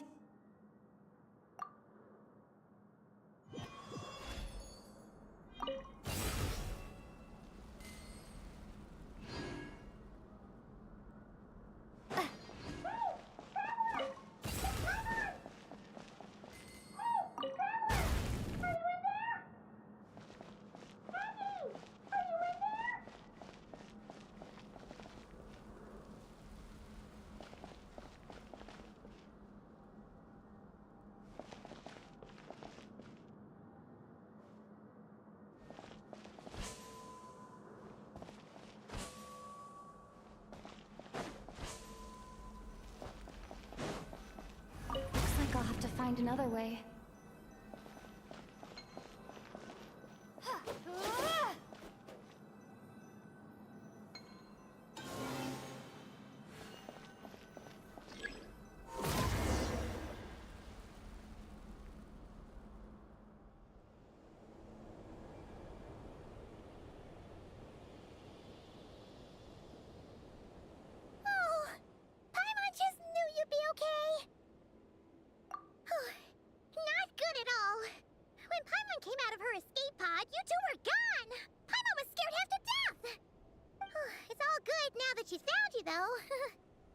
Now then, let Paimon give you a quick once-over. Are you hurt or anything? Well, that's a relief. Who could have imagined that ancient ship would run into problems? Wait, no, we totally should have seen this coming. It was buried underground for who knows how many years, after all. It's a miracle that bucket of bolts could even fly. Whatever. The ride was kind of awful, but we still made moonfall in the end. Paimon blames Eggy for distracting us. We totally neglected to give the spaceship a good looking over. Speaking of Eggy, where is she? Paimon remembers she got into an escape pod too. Yeah, Paimon hopes she's okay.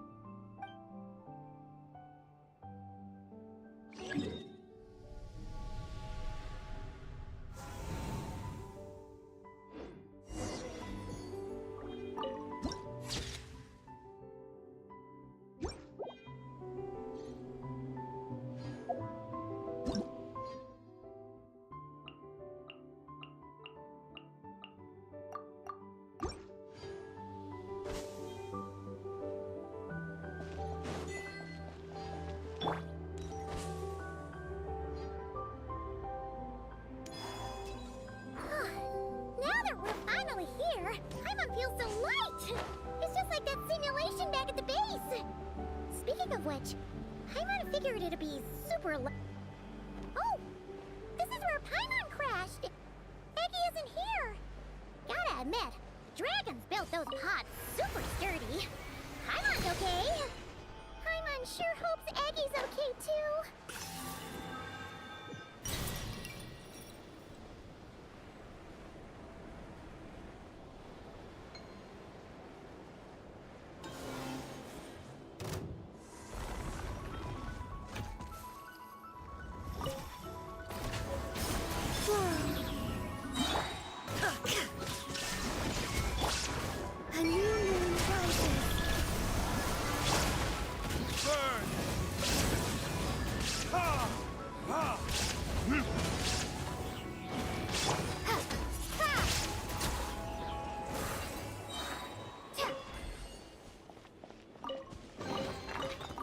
This close.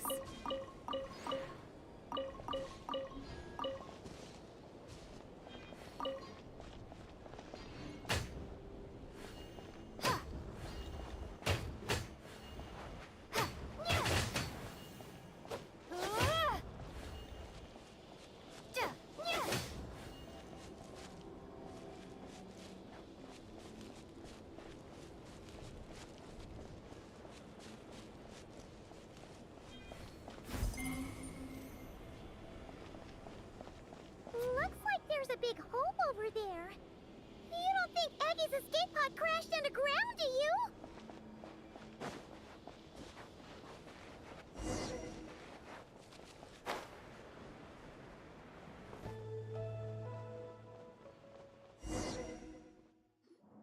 Look!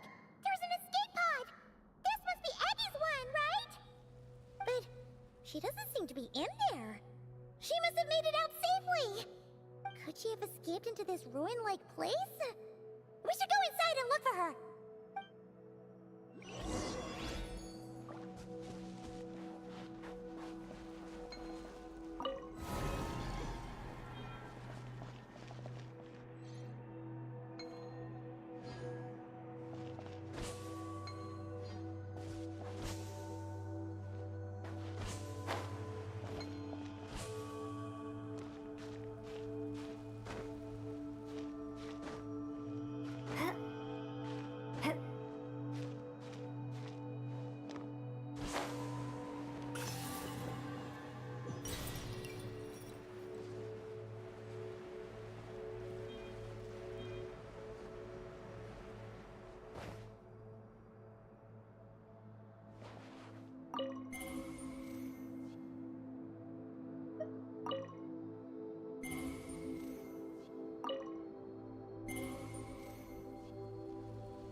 A reward on the road.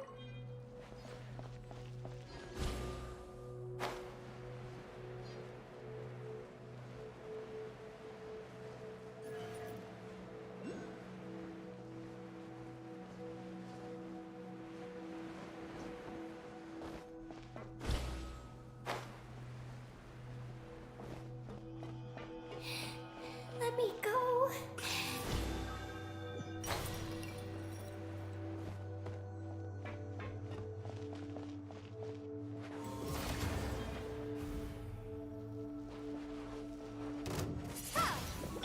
Shine down!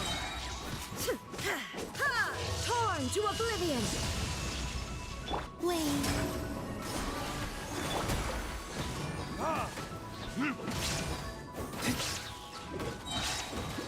Verdict is...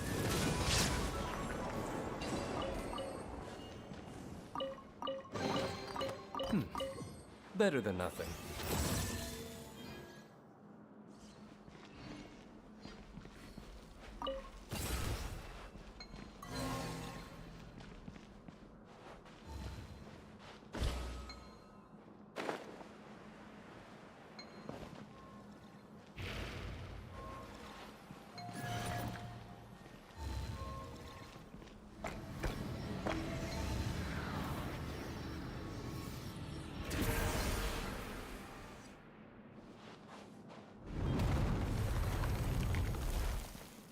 Let me down.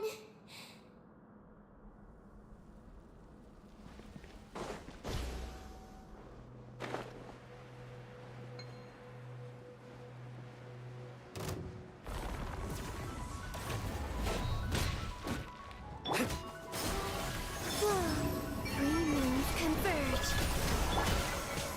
There is no escape.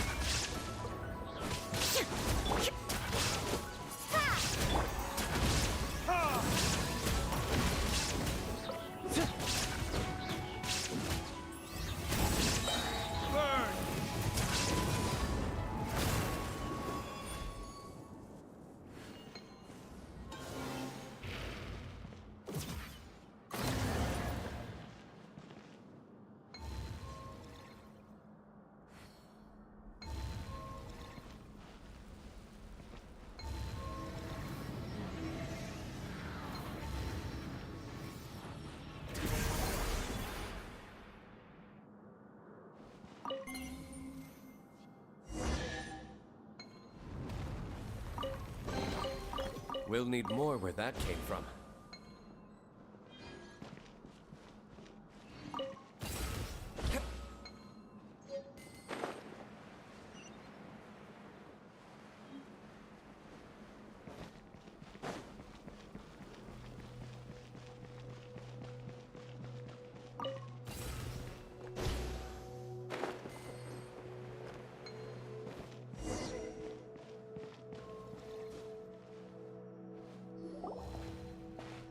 Peggy, we're here to rescue you.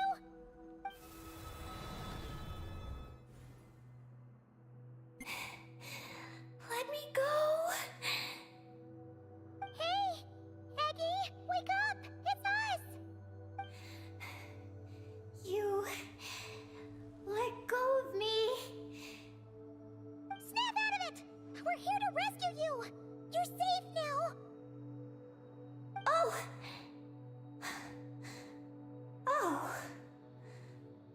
I'm sorry. It's you. How did you get captured by those things? Do you know what this place is? I don't know. But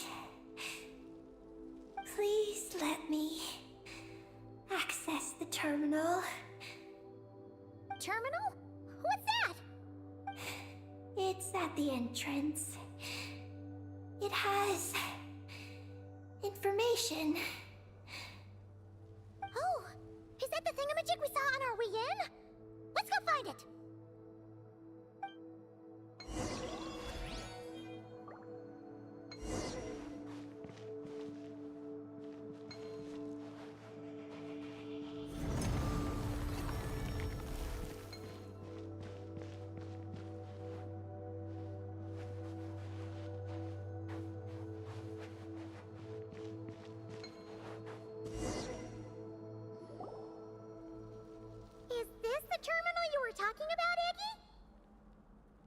Yes.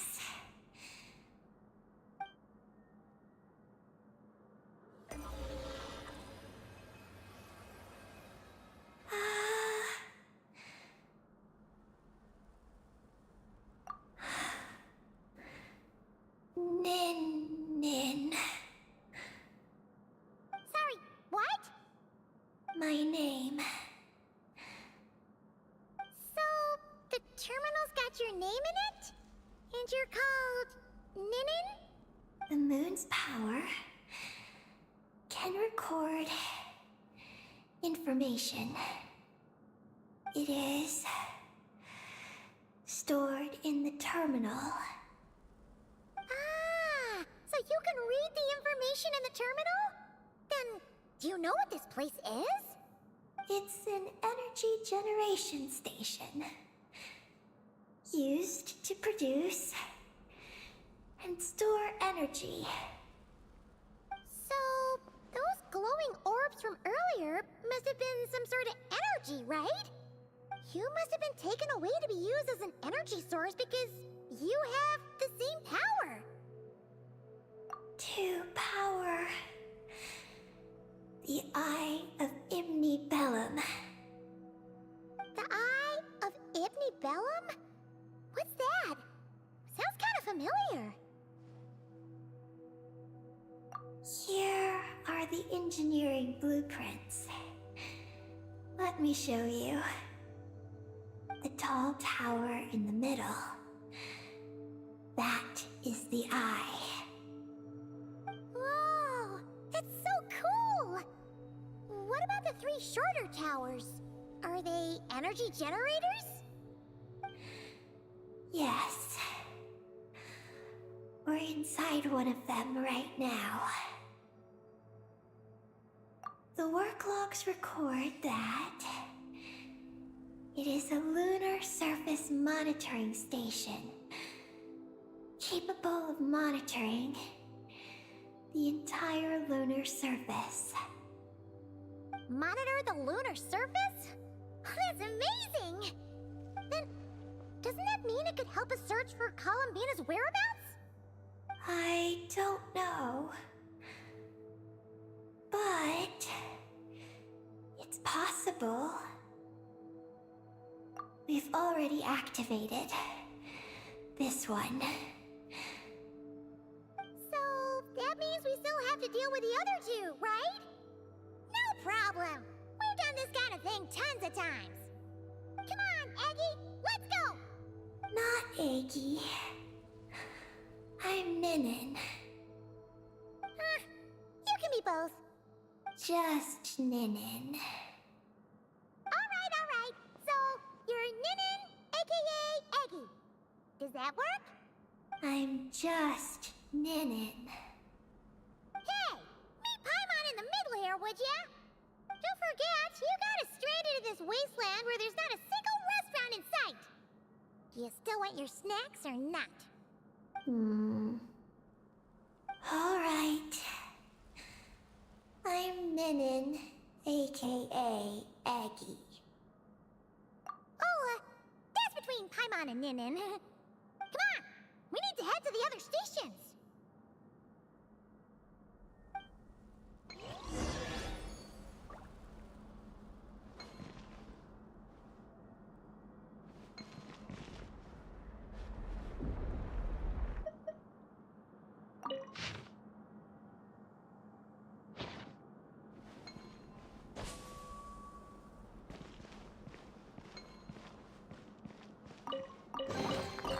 We'll need more where that came from.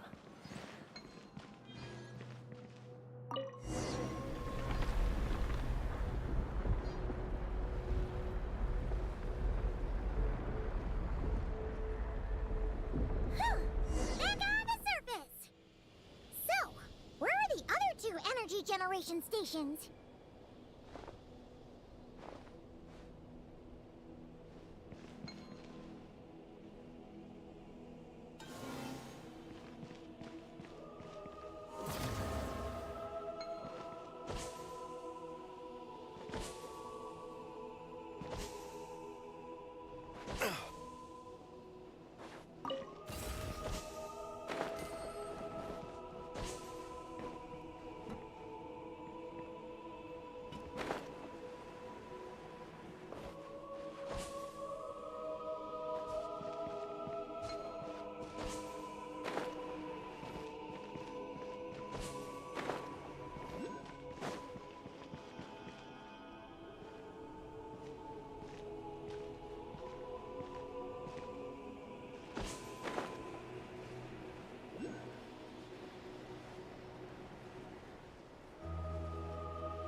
Illusion shattered! Wayne.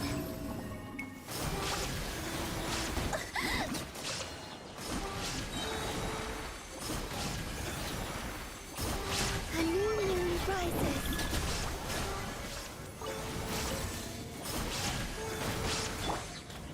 Be gone!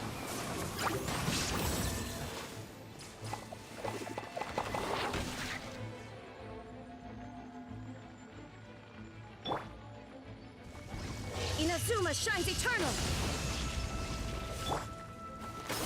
Surge.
Three moons converge. Shine down!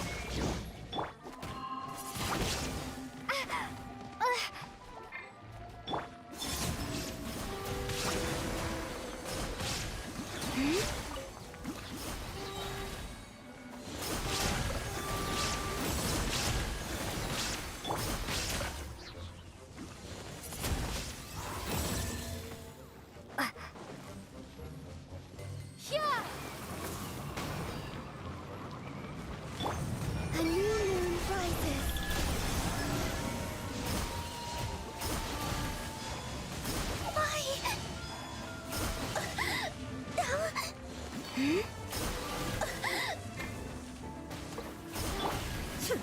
There is no escape!